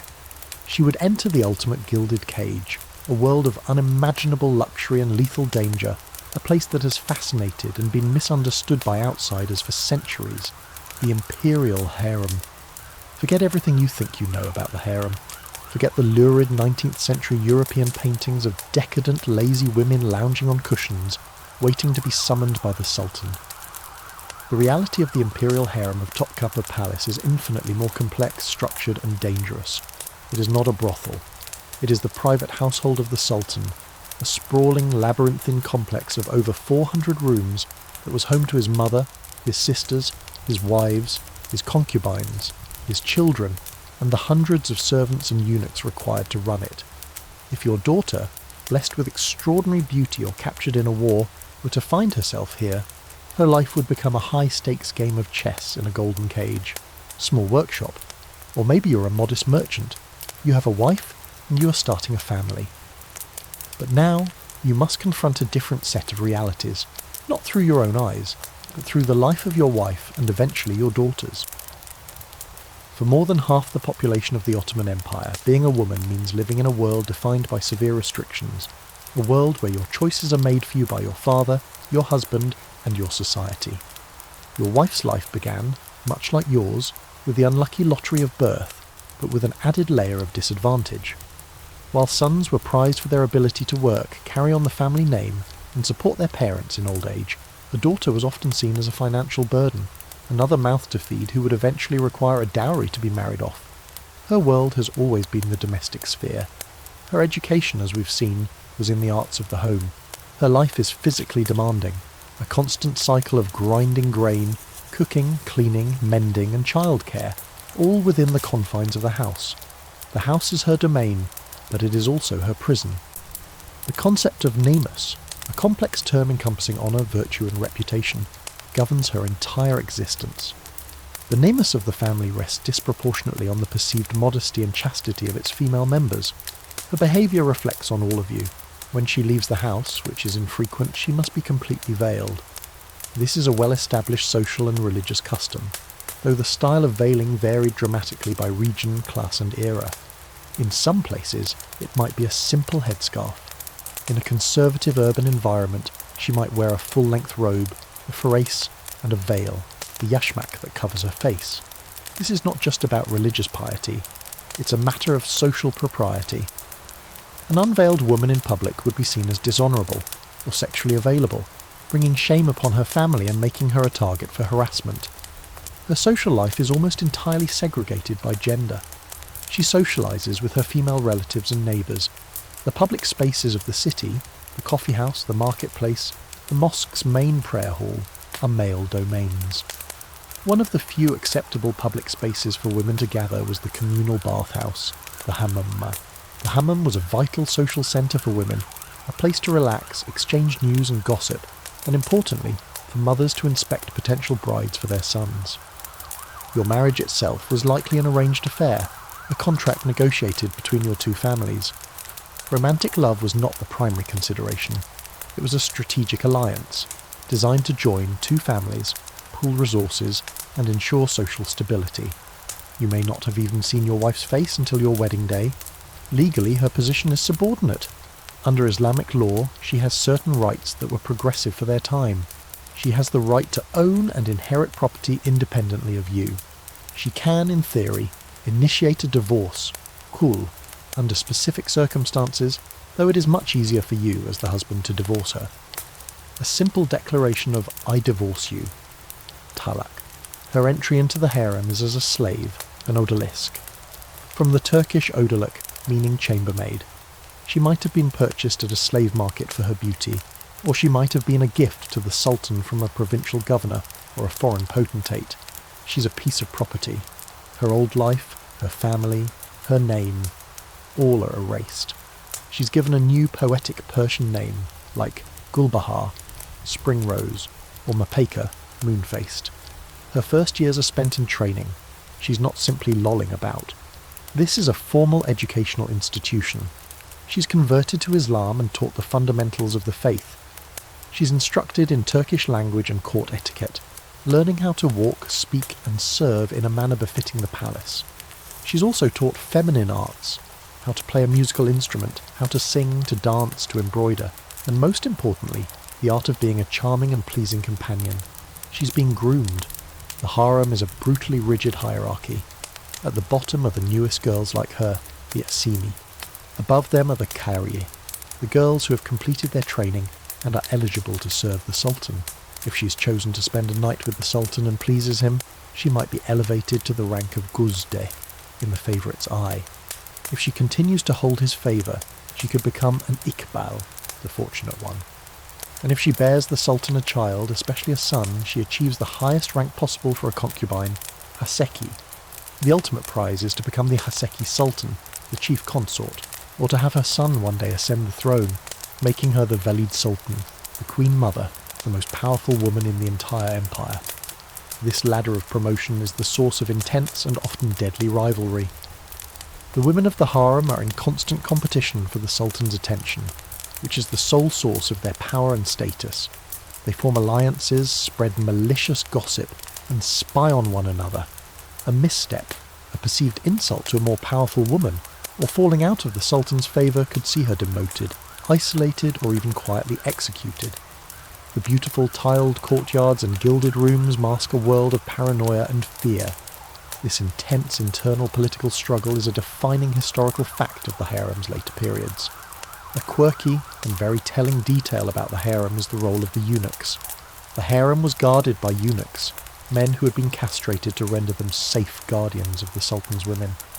They were divided into two groups: the black eunuchs, who were typically captured in Africa and oversaw the security of the harem and its connection to the outside world, and the white eunuchs, who were often from the Caucasus and served in the palace administration and school. The head of the black eunuchs, the Kızlar Asa, Aga of the girls, was an incredibly powerful official. He controlled access to the Sultan, managed the harem's vast properties and finances, and acted as the crucial link between the secluded women and the male world of the Imperial Council. He was a kingmaker, a master of intrigue, and one of the most feared men in Istanbul. Historians still argue about the political influence of the harem. During a period lasting from the mid-16th to the mid-17th century, known as the Sultanate of Women, the female members of a sophisticated system of apartheid, designed to maintain a rigid social hierarchy, enforce Muslim supremacy, and prevent any genuine integration or equality. The answer, as with so many things, is that it was both. It was tolerant for its time, but it was a tolerance built on a foundation of inequality. It was a system that provided security, but not dignity. So, you live a life in parallel. You inhabit the same cities, shop in the same markets, and are subject to the same economic hardships as your Muslim neighbours. But you are always aware of the invisible lines that separate you. The payment of the jizya is a yearly humiliation. The memory of the Devşirme, if you are a Balkan Christian, is a lingering trauma. The small daily acts of deference you must perform are a constant reminder of your place. You are in the empire, but not entirely of it, and if you have any dealings with the state, to register a business, pay a tax, or resolve a dispute, you must enter the bewildering, frustrating, and often corrupt world of the Ottoman bureaucracy, a challenge that transcends religious divides. You need something from the government. It's an unavoidable part of life. Perhaps you need a permit to repair the roof of your shop, or maybe you've inherited a small plot of land and you need the official deed, the tapu transferred to your name, or maybe you're a merchant trying to get a customs official to release your shipment of goods from the port. Whatever the reason, you must now engage with the Ottoman bureaucracy, a vast and bewildering labyrinth that would make a modern DMV look like a model of streamlined efficiency. Your journey begins with trying to figure out which office, which department, which official is responsible for your specific problem.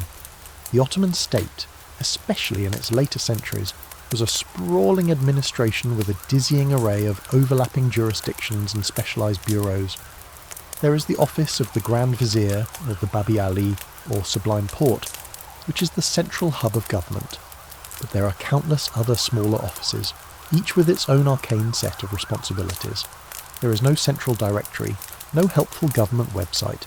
You must rely on word of mouth, on asking for directions, on finding a fixer or a broker who knows the system. Once you've located the right building, you enter a world of organised chaos. The anterooms are crowded with petitioners just like you, all waiting for hours, sometimes days, for a brief audience with a clerk or a minor official. The air is thick with the smell of paper, ink, sweat and desperation. The system runs on paper. The Ottoman bureaucracy was famous for its meticulous record-keeping, a historical fact that has provided modern historians with millions of documents. But for you, this means your request must be submitted in writing, in the proper form, using the correct honorifics on the correct type of paper. A mistake in any of these can lead to your petition being rejected outright. You will spend a lot of time sitting on benches, waiting. You will be told to come back tomorrow, next week, after the holiday. You will be sent from one office to another, collecting signatures. But this tolerance has its limits, and it comes at the price of institutionalised subordination. Your daily life is filled with constant reminders of your second-class status. These rules, known as the Pact of Ummah, in traditional Islamic jurisprudence were not always strictly enforced, and their application varied greatly by time and place, but the legal framework was always there. You are subject to sartorial regulations. There are laws dictating that you must wear clothes of a specific colour to distinguish you from Muslims. You might be forbidden from wearing green, the colour associated with the Prophet Muhammad. Your turban, if you wear one, must be a different colour or style than a Muslim's. The quality of your cloth might be restricted. Your house cannot be taller than the house of a Muslim neighbour. You're not allowed to ride a horse in the city, a privilege reserved for Muslims. You may only ride a donkey or a mule. When you pass a Muslim on the street, you're expected to give way. In a court of law, as we've seen, your testimony against a Muslim is not accepted. While your community has its own courts to deal with internal matters like marriage and inheritance, any dispute with a Muslim falls under the jurisdiction of the Qadi's court, where the scales are already tilted against you. You are forbidden from proselytizing your faith, and the penalty for a Muslim who converts to your religion is death. The construction of new churches or synagogues is heavily restricted and often prohibited, though repairs to existing ones are sometimes permitted, usually after the payment of hefty bribes. Your community is organised into a millet kiams. This is the Ottoman system for administering its non-Muslim subjects. The Greek Orthodox have their millet, headed by the Patriarch in Istanbul. The Armenians have theirs, and the Jews have theirs, headed by the Chief Rabbi. Your millet leader, your Patriarch or Chief Rabbi, is responsible for your community's spiritual and civil life. He collects the jizya from you and delivers it to the Ottoman authorities. He runs the community's schools, charities and courts. This system grants you a significant degree of communal autonomy. You live your life surrounded by your own people, speaking your own language and practicing your own faith. A quirky and economically significant feature of dhimmi life was occupational specialisation. Certain trades and professions became heavily associated with specific minority groups. Armenian Christians were often the empire's bankers, architects and money lenders. Greek Orthodox subjects, particularly those from the coastal areas and islands, dominated maritime trade and shipping. Jewish communities were renowned for their physicians, textile manufacturers, and their role as sarafs, financial intermediaries, and diplomats. This specialisation allowed these communities to prosper, but it also made them visible and at times vulnerable targets of resentment, especially when they were perceived as being wealthier than the general Muslim population. Historians still argue about the true nature of the millet system and the dhimmi status. Was it a brilliant model of pre-modern multiculturalism and religious tolerance, allowing diverse communities to coexist peacefully under a single imperial umbrella for centuries? Or was it a, you've been cheated by a tax collector, ignored by the bureaucracy and pushed around by a janissary? Your frustration is simmering. You walk into a local coffeehouse to meet with friends, a small escape from the daily grind. The air is thick with the aroma of freshly brewed coffee and the sweet smoke of tobacco from hookahs. The narjal. It's a space of relative freedom, one of the few places where men of different social strata can mix, talk and relax. You sit down with your friends and the conversation inevitably turns to your shared grievances. You start to complain. You curse the local governor's greed. You mock the incompetence of the clerk who lost your petition. You might even whisper a joke about the Grand Vizier's latest failed policy. It feels good to vent, to share your anger with people you trust. But as you speak, you fail to notice a man sitting alone in the corner, seemingly engrossed in his own thoughts, but whose ears are tuned to your conversation. You have just made a terrible, potentially fatal mistake. In the Ottoman Empire, there is no such thing as freedom of speech. The concept would be utterly alien. The Sultan is God's shadow on earth, and his officials govern in his name. To speak against them is not just criticism, it is sedition, fitna. And the state has a vast and pervasive network of spies and informants to listen for such seditious talk. The coffeehouse, the social heart of your community, is also a primary hunting ground for these listeners. Your careless words have been noted. The informant, who might be a professional spy or simply an ordinary person hoping to curry favour or earn a small reward, will report your conversation to the local authorities. A few days later, in the middle of the night, there is a loud banging on your door. You're dragged from your home by the Subashi, the local police chief, and his men. Your family's terrified cries fade as you're hauled through the dark streets to the local fortress or jail. You're thrown into a small, dark, foul-smelling cell. There is no formal charge, no right to a lawyer, no phone call. You have simply disappeared. Your fate now depends on the whims of the official you insulted or the paranoia of the government. Torture is a standard and legally sanctioned part of the investigative process. It is not used to punish, but to extract confessions and, more importantly, the names of your co-conspirators. You will be beaten, your feet might be bastinadoed, caned on the soles, or you might be subjected to other more inventive torments until you confess to whatever they accuse you of and implicate your friends from the coffeehouse. This fear of the state's spies and the harsh consequences of a loose tongue creates a pervasive atmosphere of paranoia. People learn to speak in hints and allusions. They develop a public face of conformity and deference, while keeping their true thoughts locked away. This is a mainstream historical fact of all authoritarian regimes, and the Ottoman Empire was no exception. Trust is a precious and rare commodity. You can never be entirely sure who is listening. The man you share a joke with today could be the one who denounces you tomorrow, and stamps on a piece of paper. Each step of this process is an opportunity for an official to demand a small payment, a bakshish, to expedite your paperwork. The salaries of these lower-level clerks, the katips, were often modest, and they were expected to supplement their income through these fees. It's not officially bribery, it's just how things get done. Refusing to pay doesn't lead to an argument. It just means your file will end up at the bottom of a very tall stack of paper, where it will remain gathering dust for eternity. Let's say you finally get your moment with a mid-level official, a bey or an effendi. He sits behind a large desk, looking bored and important. You bow respectfully and state your case. He listens with an air of profound indifference. He might ask a few cursory questions, then scribble a note on your petition before handing it to a clerk and dismissing you. You have no idea if your request has been approved or denied. You're simply told to wait. A quirky and deeply frustrating aspect of this bureaucratic culture was the art of the official response. The language of Ottoman administration was ornate, polite, and maddeningly indirect. A flat no was considered rude. Instead, a denial would be couched in beautiful flowing prose, filled with well wishes and praise for the Sultan, but which ultimately amounted to a refusal. A common formula was to register the request and submit it for consideration, which was the bureaucratic equivalent of throwing it in the trash. You might leave the office feeling hopeful, only to realise weeks later that you have been skillfully and politely stonewalled. Historians still argue about the nature of this bureaucracy. Was it, as its architects intended, a rational and hierarchical system designed to manage a vast and complex empire? Or had it devolved into a self-perpetuating monster, a paper empire where the process was more important than the outcome, and whose primary function was to provide employment for a class of officials and extract fees from the populace? Some scholars marvel at its longevity and its ability to keep the empire running, however creakily, for 600 years.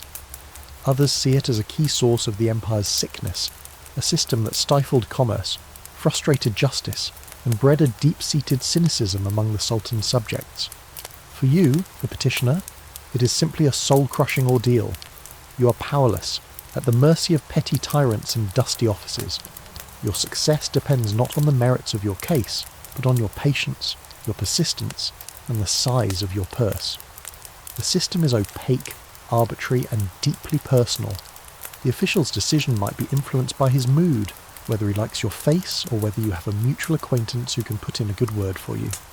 You leave the government building, your permit still not in hand, feeling frustrated and drained. The experience has reinforced a lesson you've been learning your whole life. The formal rules are just a facade. The real currency of the empire is not the silver akçe, but influence, connections, and the strategic application of bakshish. And as you walk away, you're careful about what you mutter under your breath.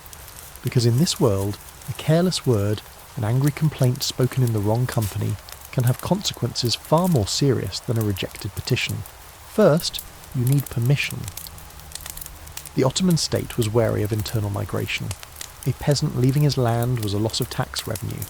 A large group of unemployed men moving to a city could be a source of social unrest. So, for any long-distance travel, you often needed a travel pass, a yol tezkeresi röstjust from the local governor. Getting this naturally involves a trip to the bureaucratic offices we've already suffered through, complete with the requisite delays and fees. Once you have your papers, you must choose your mode of transport. There are no trains, no paved highways.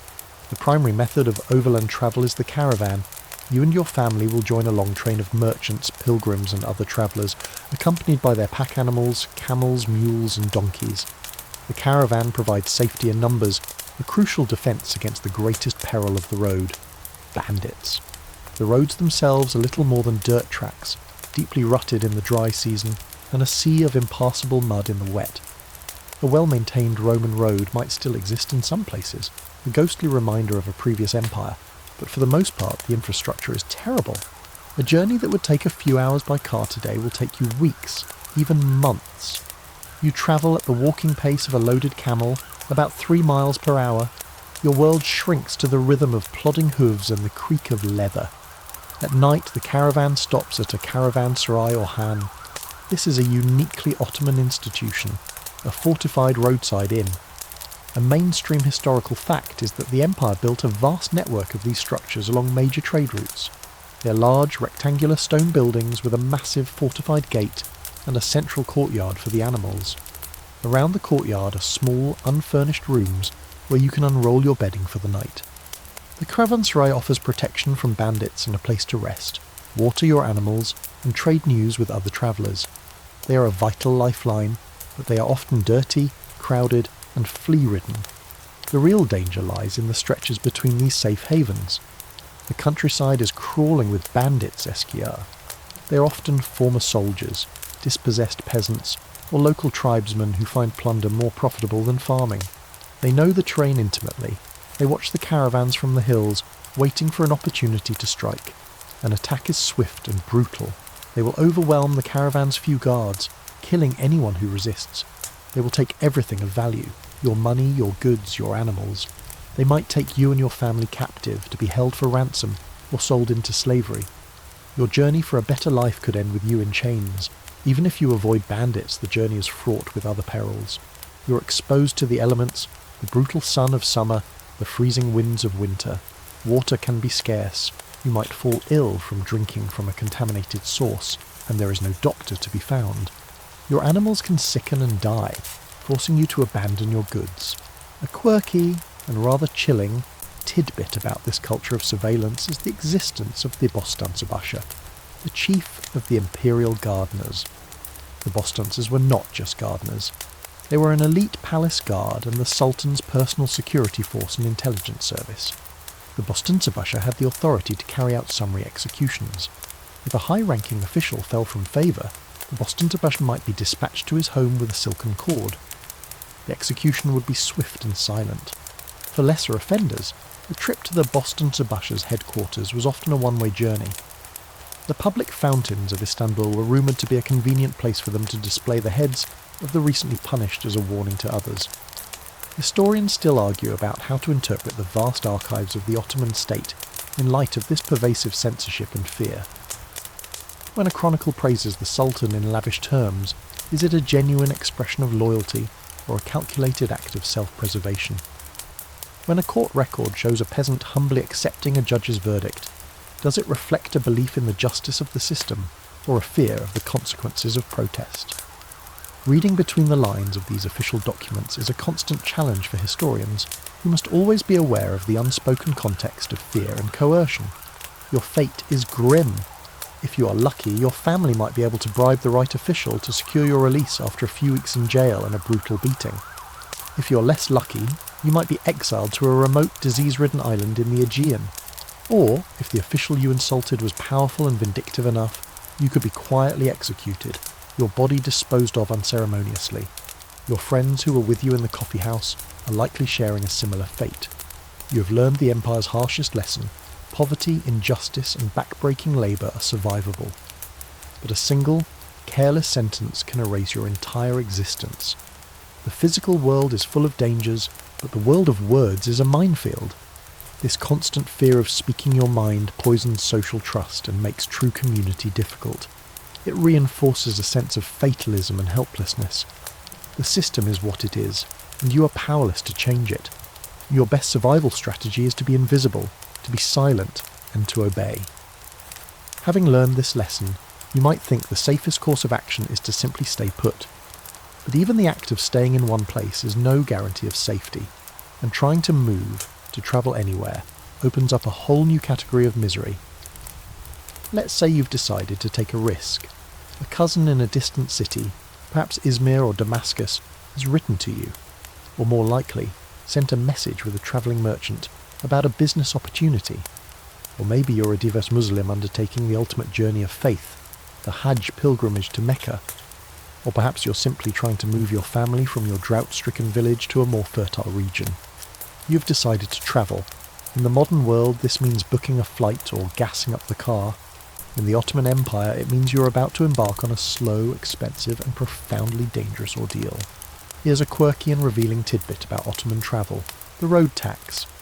In addition to all the other dangers, you are subject to the arbitrary tolls and fees exacted by local officials and chieftains along the way.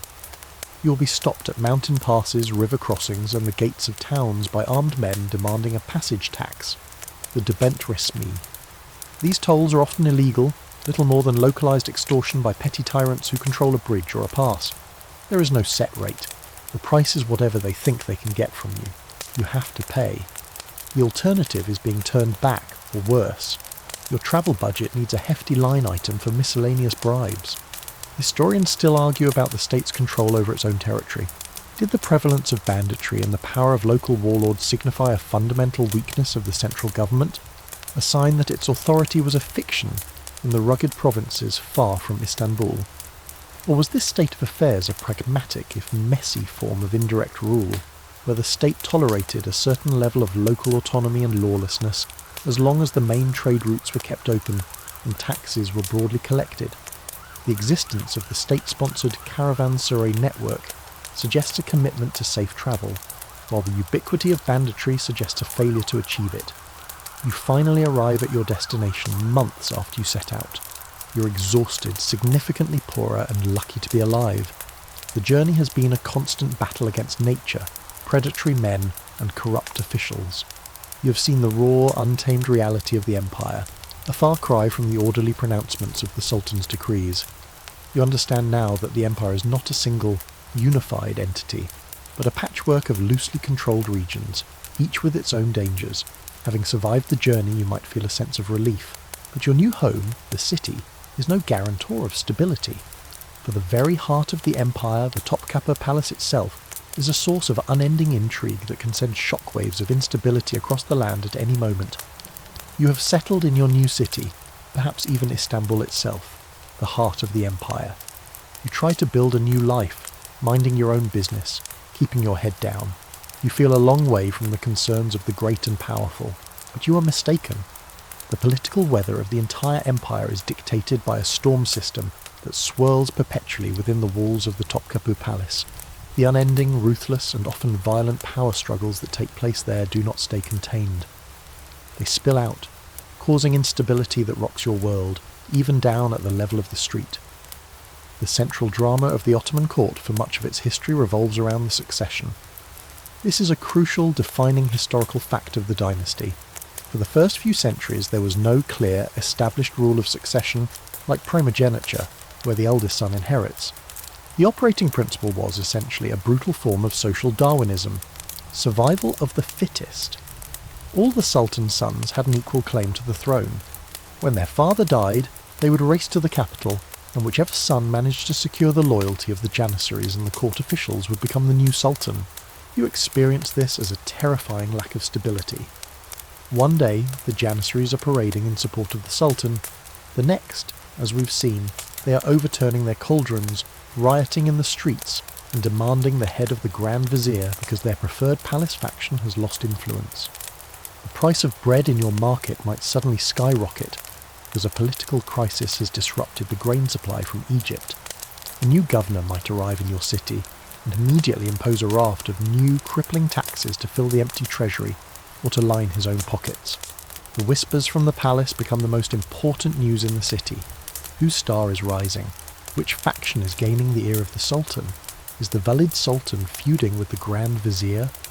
The answers to these questions have more impact on your safety and prosperity than any harvest or trade deal. You live in a state of constant low-grade anxiety, knowing that a power struggle between people you will never meet, in rooms you will never see, can upend your entire world without warning. You feel the Empire's foundations trembling, not from an external enemy, but from the rot within. And this sense of decay, this feeling that things are slowly falling apart, becomes the defining experience of your later life. The palace intrigue, the endless cycle of viziers rising and falling, the shadow of the executioner's silk cord, it all feels very distant. But that sense of decay you feel, the feeling of things slowly coming apart at the seams, is not an abstract political problem. It's a creeping, personal reality. You don't read about it in a newspaper, you experience it with your own five senses. You feel it in your purse first. The silver coin in your hand, the akçe, feels lighter than you remember. The old coins, the ones your grandfather saved, were hefty and satisfyingly solid. The new ones feel thin, flimsy, a light-as-a-feather disappointment. This isn't your imagination. It's the result of a deliberate state policy called currency debasement, a core historical fact of the empire's long economic struggles. To pay for its bloated bureaucracy and endless wars, the state is stretching its silver further. It melts down old coins, mixes the silver with cheaper metals like copper, and mints more coins of the same face value but with far less precious metal content. The result is inflation. The baker who used to sell you a loaf of bread for 1 yakji now demands 2, and the loaf seems smaller than it used to be. It's the 17th century version of shrinkflation, and you're on the losing end. Prices for everything, oil, lentils, cloth, firewood, are constantly rising, while the value of the money you earn is constantly falling. It creates a deep economic anxiety. You work just as hard, but you're getting poorer. Saving becomes pointless when the money itself is rotting from within. You see the decay in the world around you. The magnificent public fountain in your neighbourhood square, built by a great pasha a century ago, now sputters with a week. His first official act upon taking the throne was, almost invariably, to order the execution of all his brothers and their sons. This was the law of fratricide, sanctioned by a legal ruling to prevent the civil wars that had plagued the early empire. It was considered a necessary evil to ensure the stability and unity of the state. Imagine the atmosphere in the palace as a sultan grew old and sick. His sons, each governing a province, would be secretly gathering allies and armies, preparing for the inevitable death match. It was a system that guaranteed a capable new sultan, but at a horrific human cost. This practice eventually changed. Around the early 17th century, the bloody succession race was replaced by a new system, seniority. The throne would now pass to the eldest male relative of the deceased sultan, be it a brother, uncle, or cousin. And what happened to the other princes? They were no longer sent to govern provinces, nor were they executed. Instead, they were confined to a special section of the harem called the cafés, or the cage. Here they lived a life of gilded imprisonment, under constant surveillance, with no education in statecraft and no contact with the outside world. They passed their decades in luxurious idleness, often descending into madness, alcoholism, or irrelevance. The result was that instead of ruthless but experienced governors taking the throne, you often got men who had been locked away for 40 years and were utterly unprepared to rule a vast empire. This palace intrigue directly affects you. The new sultan often means a complete change in the power structure. The Grand Vizier, who was all-powerful yesterday, is executed today. His replacement will bring in his own network of allies, firing and replacing officials all the way down to the governor of your province and the qadi in your local court. This constant shuffling creates uncertainty and encourages corruption, as officials try to enrich themselves quickly before they inevitably fall from favour. A quirky and darkly symbolic element of this process was the role of the chief executioner. He was a high-ranking official, often deaf, who carried out the death sentences on viziers and pashas. The condemned official would be offered a cup of sherbet. If it was white, he was pardoned and exiled. If it was red, it was his death sentence. The execution was often by strangulation with a silk cord, as shedding royal or high-ranking blood was considered taboo. The image of the silent executioner with his red sherbet and silk cord was a potent symbol of the sultan's absolute and terrifyingly arbitrary power over life and death. Historians still argue about the impact of these changes in the succession system. Was the abandonment of fratricide and the adoption of the cafés system a sign of a more civilized and humane dynasty, or was it the single greatest cause of the empire's political decline? The law of the cage prevented civil wars, but it also produced a long line of weak, incompetent or insane sultans, like Ibrahim the Mad, who were easily manipulated by their mothers in the harem, by ambitious grand viziers, or by the Janissary leadership. This led to a hollowing out of the sultan's personal authority and the rise of competing factions within the state. Green-tinged trickle, its intricate tilework is chipped, and the basin is filled with stagnant water. The stone bridge you cross every day to get to the market has a new, alarming crack in one of its arches. No one comes to fix it. The funds that are supposed to be allocated for public works are being siphoned off by corrupt officials, or they simply don't exist anymore. The grand projects of Suleiman's era are a distant memory. Now, the empire seems to be living off its inheritance, unable to even maintain the glories of its past. That crumbling bridge isn't just a hazard, It's a monument to indifference. You hear the decay in the stories told by merchants and travellers. The roads are more dangerous than ever. The bandits we spoke of are bolder now, operating closer to the cities. The state's authority in the countryside is fraying. Local governors, unsure of how long they'll keep their jobs thanks to the chaos in the palace, are focused on short-term plunder, not long-term security. They fail to police the roads, and in some cases are even in league with the bandits themselves. Every journey is a gamble. Every shipment of goods is a risk. The arteries of the empire are hardening, and you see it in the soldiers. Remember the fear and respect the Janissaries once commanded? Now, as you see them in the street, they often look less like an elite fighting force and more like a disgruntled gang of armed merchants. This is our quirky tidbit for this section. Many Janissaries had become so deeply involved in trade and commerce, running shops or protection rackets, that their military duties became a part-time job. Their uniforms might be shabby, their discipline lax. They are more concerned with the price of coffee beans than with their military drills. They are still dangerous, yes, but their danger now comes from their thuggery and political meddling, not their professional skill as soldiers. They're a symptom of the sickness, not the cure. This whole experience feeds into one of the great scholarly debates of Ottoman history, the decline thesis. For centuries, historians, both Ottoman and Western, held that the empire entered a long, slow and irreversible decline after the reign of Suleiman the Magnificent in the mid-16th century. They saw a golden age followed by centuries of decay, corruption and military defeats, culminating in its final collapse. However, more recently, historians still argue fiercely over this concept. Revisionist scholars challenge the very idea of decline, proposing that what looks like decay was actually a period of immense transformation and adaptation. They argue the empire was not a static entity that simply rotted, but a resilient and dynamic state that was responding, not always successfully, to immense new challenges, a changing global economy, new military technologies in Europe, and internal social pressures. But you don't know that you're living through a fascinating historiographical debate. You aren't thinking about transformation or resilience. You're thinking about the fact that your roof leaks and you can't afford to fix it. You're thinking about the armed men loitering on the corner who look more like thugs than soldiers. You're looking at your dwindling supply of firewood and the rising prices in the market, and you're filled with a sense of unease. The world feels less predictable, less safe than it did when you were young, and this growing sense of paranoia and the Imperial family wielded enormous political power.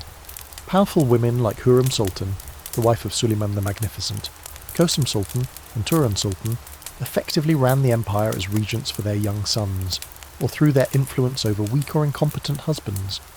Was this a period of corruption and decline, where unqualified women meddled in state affairs and hastened the empire's decay, as many traditional Ottoman chroniclers, all male, claimed? Or was it a time when these capable and politically astute women stepped into a power vacuum to provide stability and continuity for the dynasty in a time of crisis? For your hypothetical daughter, caught in this web, the grand historical debate is irrelevant. Her daily life is a mixture of mind-numbing boredom and high-stress performance. She spends her days in the company of other women, with little to do but gossip, embroider and wait. She's surrounded by unimaginable luxury, the finest silks, jewels and foods, but she has no freedom. She cannot leave the harem grounds. Her every move is watched. Her value is tied directly to her youth, her beauty and her fertility.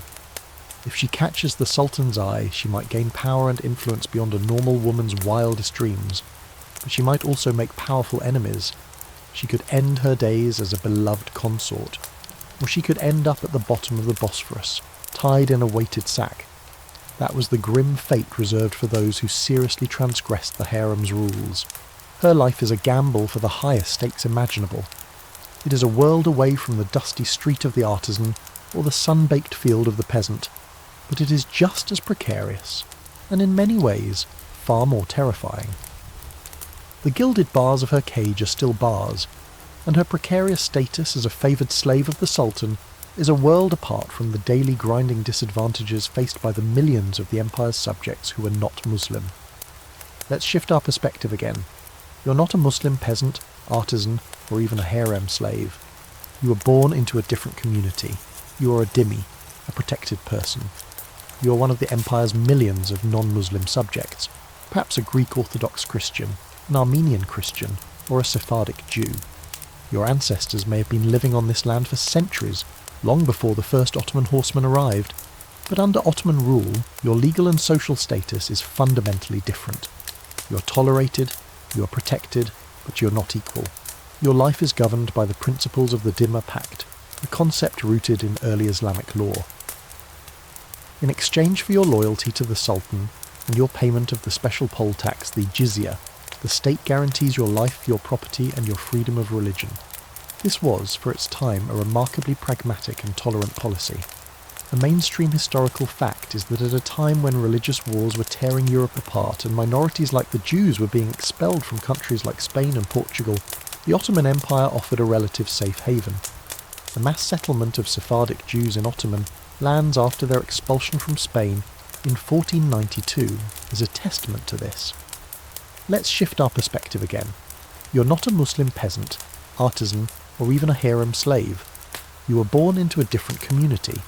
You're a dhimmi, a protected person.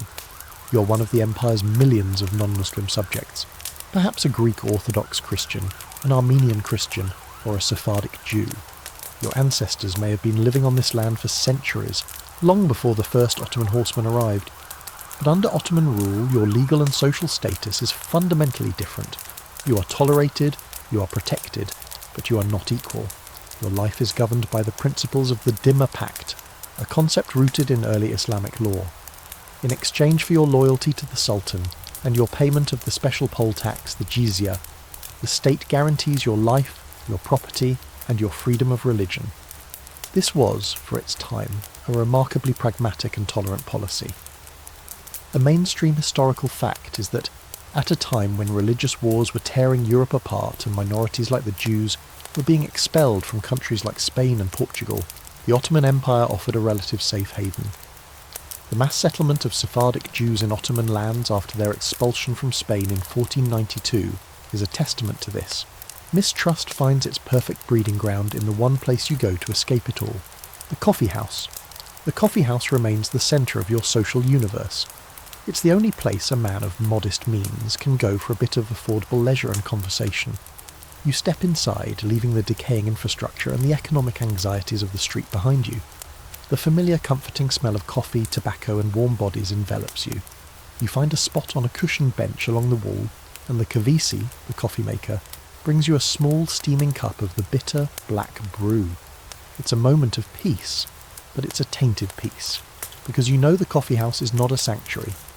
Remember our friend who was dragged from his home for complaining too loudly? That lesson has been learned by everyone. The spies are still here. The man sipping his coffee in the corner, the one who seems to know everyone, is he just a friendly local, or is he on the payroll of the local governor? The storyteller holding court in the centre of the room, recounting tales of ancient heroes, is he weaving subtle praise for the current authorities into his narrative to earn a few extra coins? The paranoia is a low-level hum beneath the chatter and the clinking of cups. This is a well-documented historical fact. Ottoman authorities had a deep-seated suspicion of the coffeehouse. From the moment they first appeared in the empire in the mid-16th century, these places were seen as dens of sedition and idleness. They were places where men gathered outside the watchful eyes of the mosque or the guild. They were seen as breeding grounds for political gossip, immoral behaviour like gambling, and wasted time. Sultans periodically tried to shut them down. Sultan Murad IV, in the 17th century, famously banned coffee houses, tobacco and alcohol, and was said to have prowled the streets of Istanbul in disguise, personally executing anyone he found violating his prohibitions. But the bans never lasted. The public's love for coffee and conversation was too strong, and the state eventually realised it was more profitable to tax the establishments than to forbid them. So the authorities adopted a new strategy. If you can't beat them, infiltrate them. The coffeehouse becomes a key node in the state's web of surveillance. You learn to practice a form of self-censorship. You talk about the weather, about family news, about a recent wedding. You avoid the dangerous topics. When someone does start to veer into criticism of a local official, conversations around them might quiet down, or people will suddenly find a reason to get up and leave. It's a social dance of avoidance, a collective, unspoken agreement not to rock the boat. This leads to a quirky and rather sad evolution in coffeehouse culture. Because dangerous political talk is off limits, the conversation often flows into other channels. There is endless debate over the merits of two rival poets. There are long, elaborate discussions about the nuances of theology, and there is gossip. The coffeehouse becomes a hothouse of rumours and speculation, often about personal scandals rather than political failings. Who is having an affair? With whom?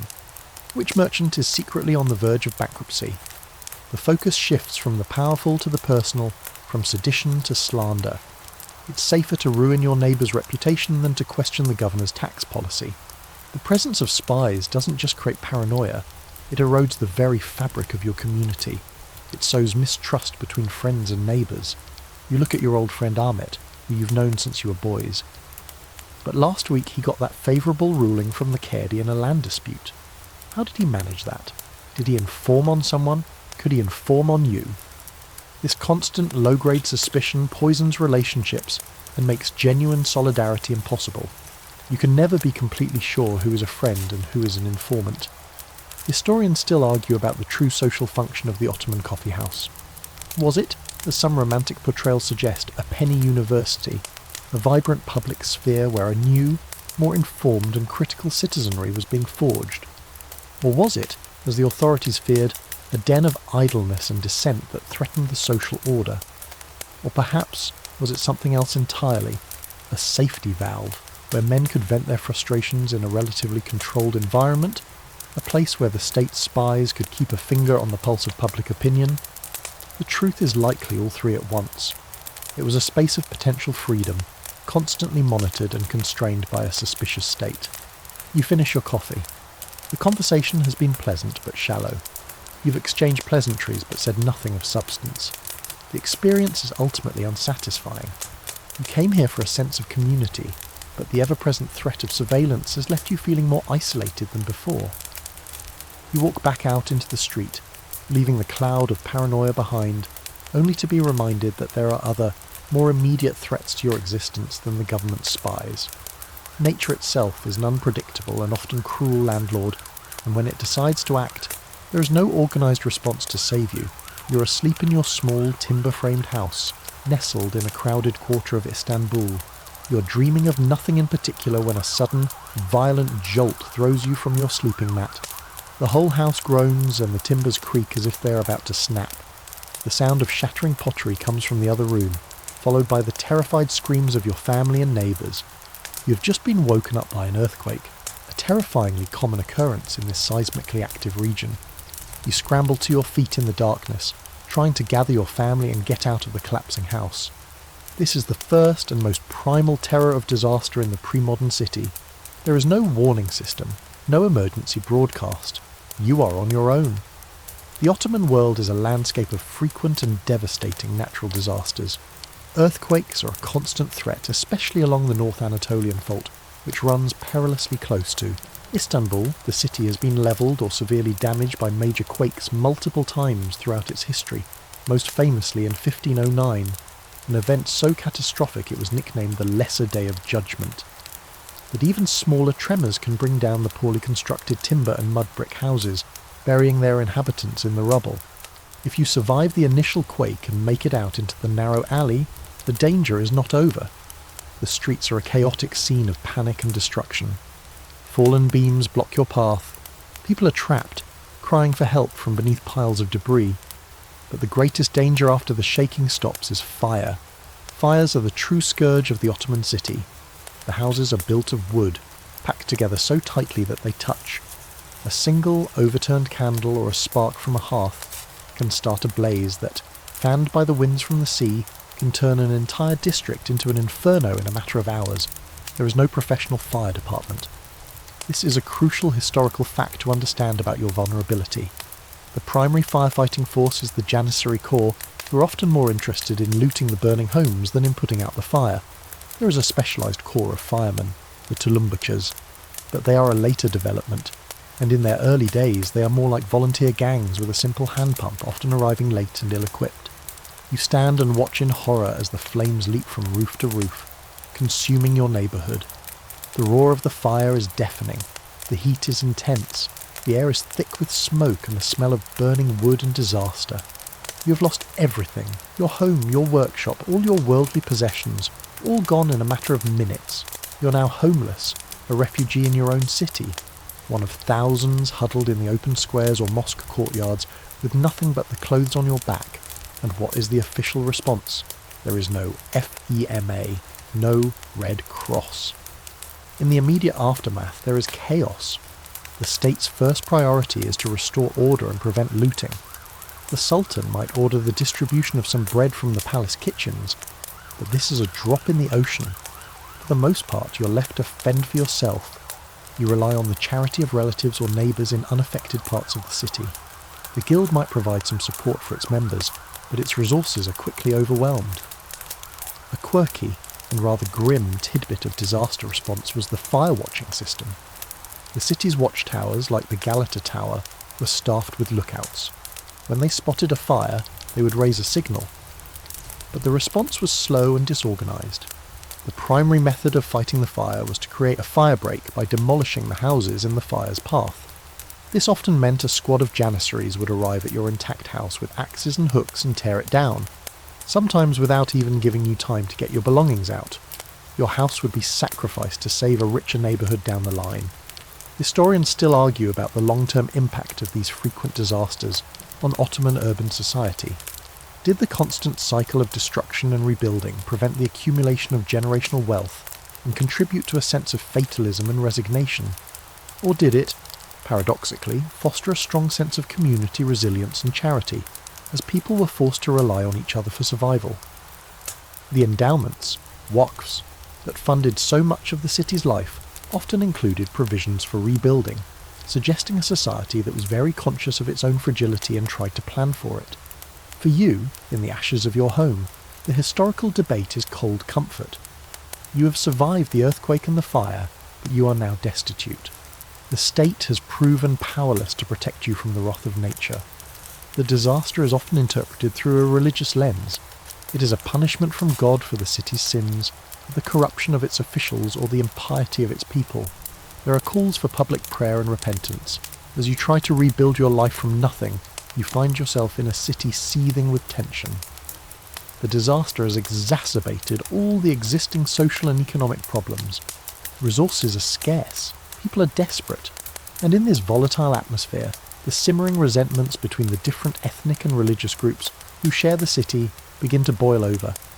The search for a scapegoat begins, and you watch with a growing sense of dread as your world, having survived the shaking of the earth and the fury of the fire, now threatens to tear itself apart from within. The ashes of your home are still warm, and the city is a landscape of shared misery. But shared misery does not always breed solidarity. More often, it breeds suspicion and blame. In the wake of the fire and earthquake, resources are scarce. The price of grain, timber, and nails skyrockets. Everyone is desperate, and desperation seeks a target. The delicate, centuries-old balance between the empire's diverse ethnic and religious groups begins to crack under the strain. You feel this shift in the air. You hear it in the whispers in the marketplace. You see it in the way people look at each other. The informal, everyday interactions that once defined city life are now tinged with hostility. Your Muslim neighbours start muttering that the fire was God's judgment, a punishment for the growing influence and wealth of the Christians and Jews. Your Greek neighbour confides in you his fear that the disaster will be used as a pretext to confiscate non-Muslim property for the rebuilding effort. Your Armenian friend tells you about a brawl that broke out at a water fountain between a group of Armenians and Turks, an argument over a place in line that quickly escalated into ethnic slurs and violence. This is not a new phenomenon. Tensions have always simmered beneath the surface of the officially tolerant millet system.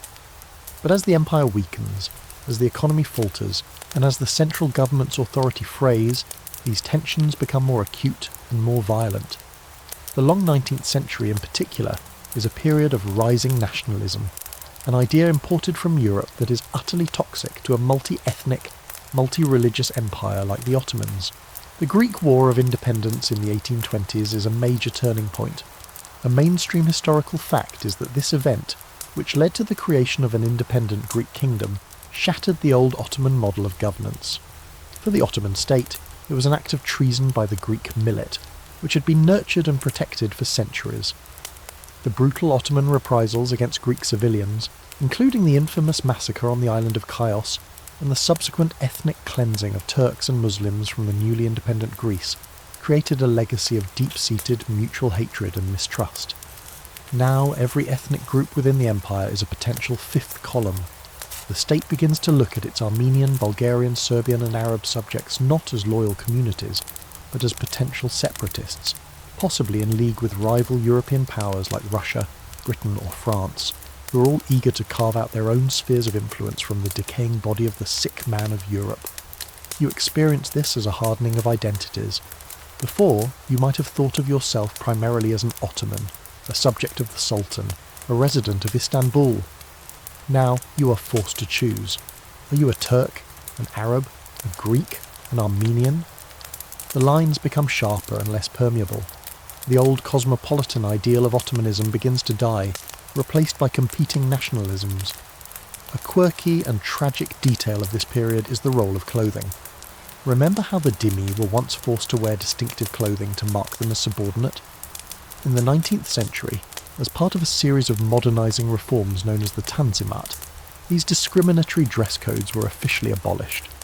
But what happened was a strange reversal. Many non-Muslims eagerly adopted Western-style clothing, the fez for men, European dresses for women, as a symbol of their modernity and their connection to a powerful outside world. This, however, only served to make them more visibly distinct and, in the eyes of many conservative Muslims, marked them as alien and disloyal. What was intended as a measure of equality ended up reinforcing the very divisions it was meant to erase. Historians still argue intensely about the causes of this breakdown in intercommunal relations. Was the rise of ethnic violence the inevitable result of the import of European nationalism, a foreign ideology that was simply incompatible with the Ottoman system? Or was it the result of the Ottoman state's own policies, its failure to create a true inclusive citizenship, its increasing turn towards a more Turkish-centric identity, and its use of divide and rule tactics to maintain control? Was it ancient hatreds bubbling to the surface, or were these hatreds actively manufactured and manipulated by political elites, both internal and external, for their own purposes? For you, living through it, the cause is less important than the consequence. You watch with dread as the state organises or condones violence against certain communities. The Hamidian massacres of Armenians in the 1890s are a terrifying sign of what is to come. You see your neighbours, people you grew up with, suddenly become your enemies. The Armenian baker who, subject of a dead empire and a stranger in the new, fiercely nationalistic republic that is rising from its ashes. Your entire frame of reference, your whole world, has ceased to exist. And so, our long, difficult journey through the shadows of the Ottoman Empire comes to a close. We have seen the world not through the eyes of the sultans and their viziers, but through your eyes, the eyes of the ordinary person who bore the weight of it all. It was a world of immense hardship, of profound injustice, and constant grinding uncertainty. But now, it is time to let that world fade. The noise of the crowded city, the smoke of the battlefield, the scent of the coffeehouse, the bitter taste of fear, let it all begin to soften and dissolve. The story is over, the history is written, and the ghosts of that fallen empire can finally be at rest. The struggles we have walked through together tonight are just that. Shadows, echoes from a time long past, a world that is no more. Feel the quiet of your own room returning, a gentle and welcome silence that replaces the clamour of the past. Feel the comfort of your own bed, a safe harbour so profoundly different from the hard-packed earth or the thin shared mattress of the lives we have witnessed. Let the weight of that history lift from your shoulders, leaving behind only a quiet appreciation for the peace and security that you now possess.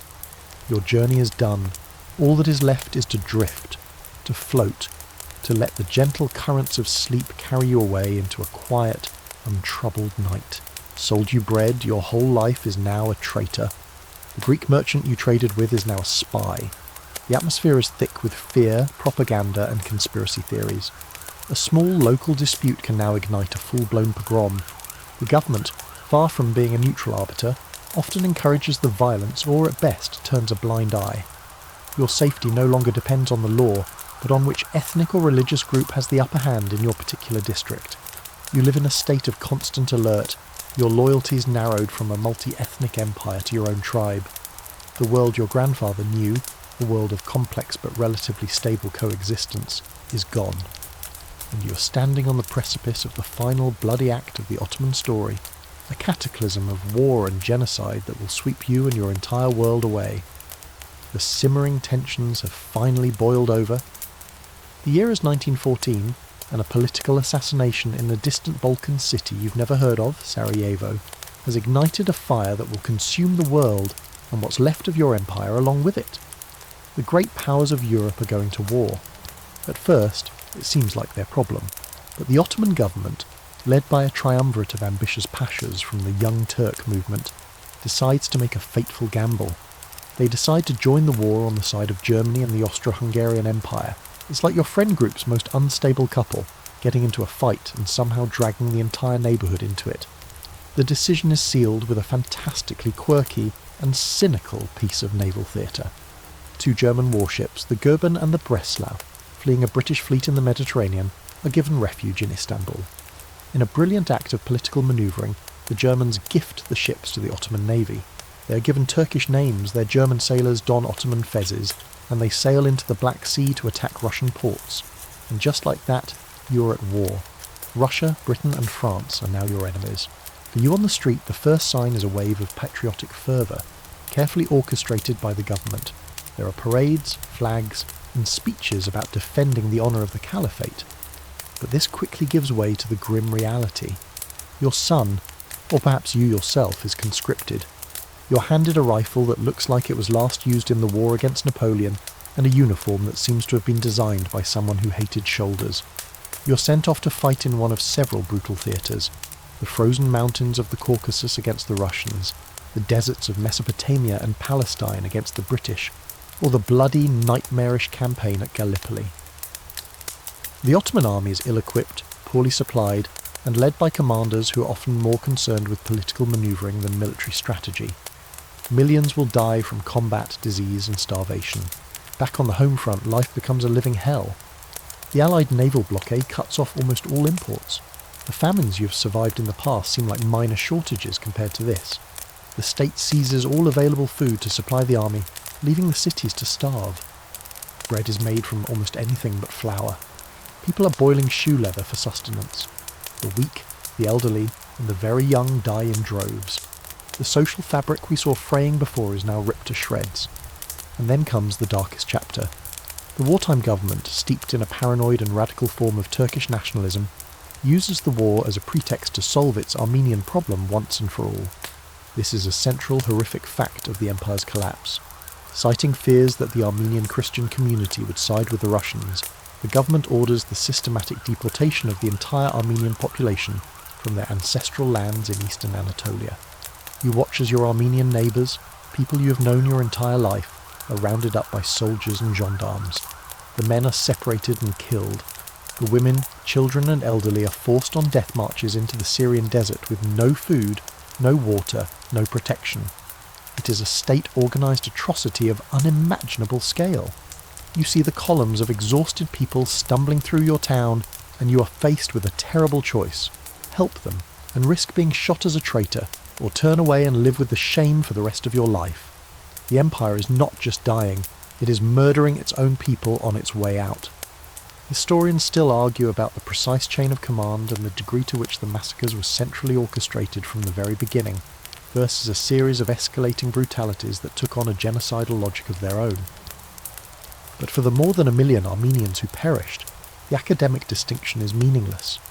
Their world ended in a flurry of state-sponsored violence. By 1918 the war is lost, the empire has collapsed. Your city, Istanbul, is occupied by triumphant British, French and Italian troops. The Sultan is a puppet in his palace. The empire is being carved up like a cake by the victorious powers. It seems like the end. But a new fire is about to be lit from the embers. A charismatic and ruthless Ottoman general named Mustafa Kemal refuses to accept the defeat and dismemberment of the Turkish heartland. He organises a nationalist resistance movement in Anatolia, fighting against the occupying Allied forces and a Greek army that has invaded from the west, seeking to reclaim ancient Byzantine lands. You're now caught in the crossfire of yet another war, the Turkish War of Independence. It is a brutal, scorched earth conflict. The final act is the recapture of the city of Smyrna, modern-day Izmir, by the Turkish army in 1922, which culminates in a great fire that destroys the Greek and Armenian quarters of the city and kills thousands of civilians. The empire didn't just die gracefully in its sleep. It fell down a flight of stairs and then caught on fire. The old multi-ethnic, multi-religious Ottoman world is gone, consumed by the flames of modern warfare and nationalism. You stand in the ruins, a survivor of a dozen different kinds of hell,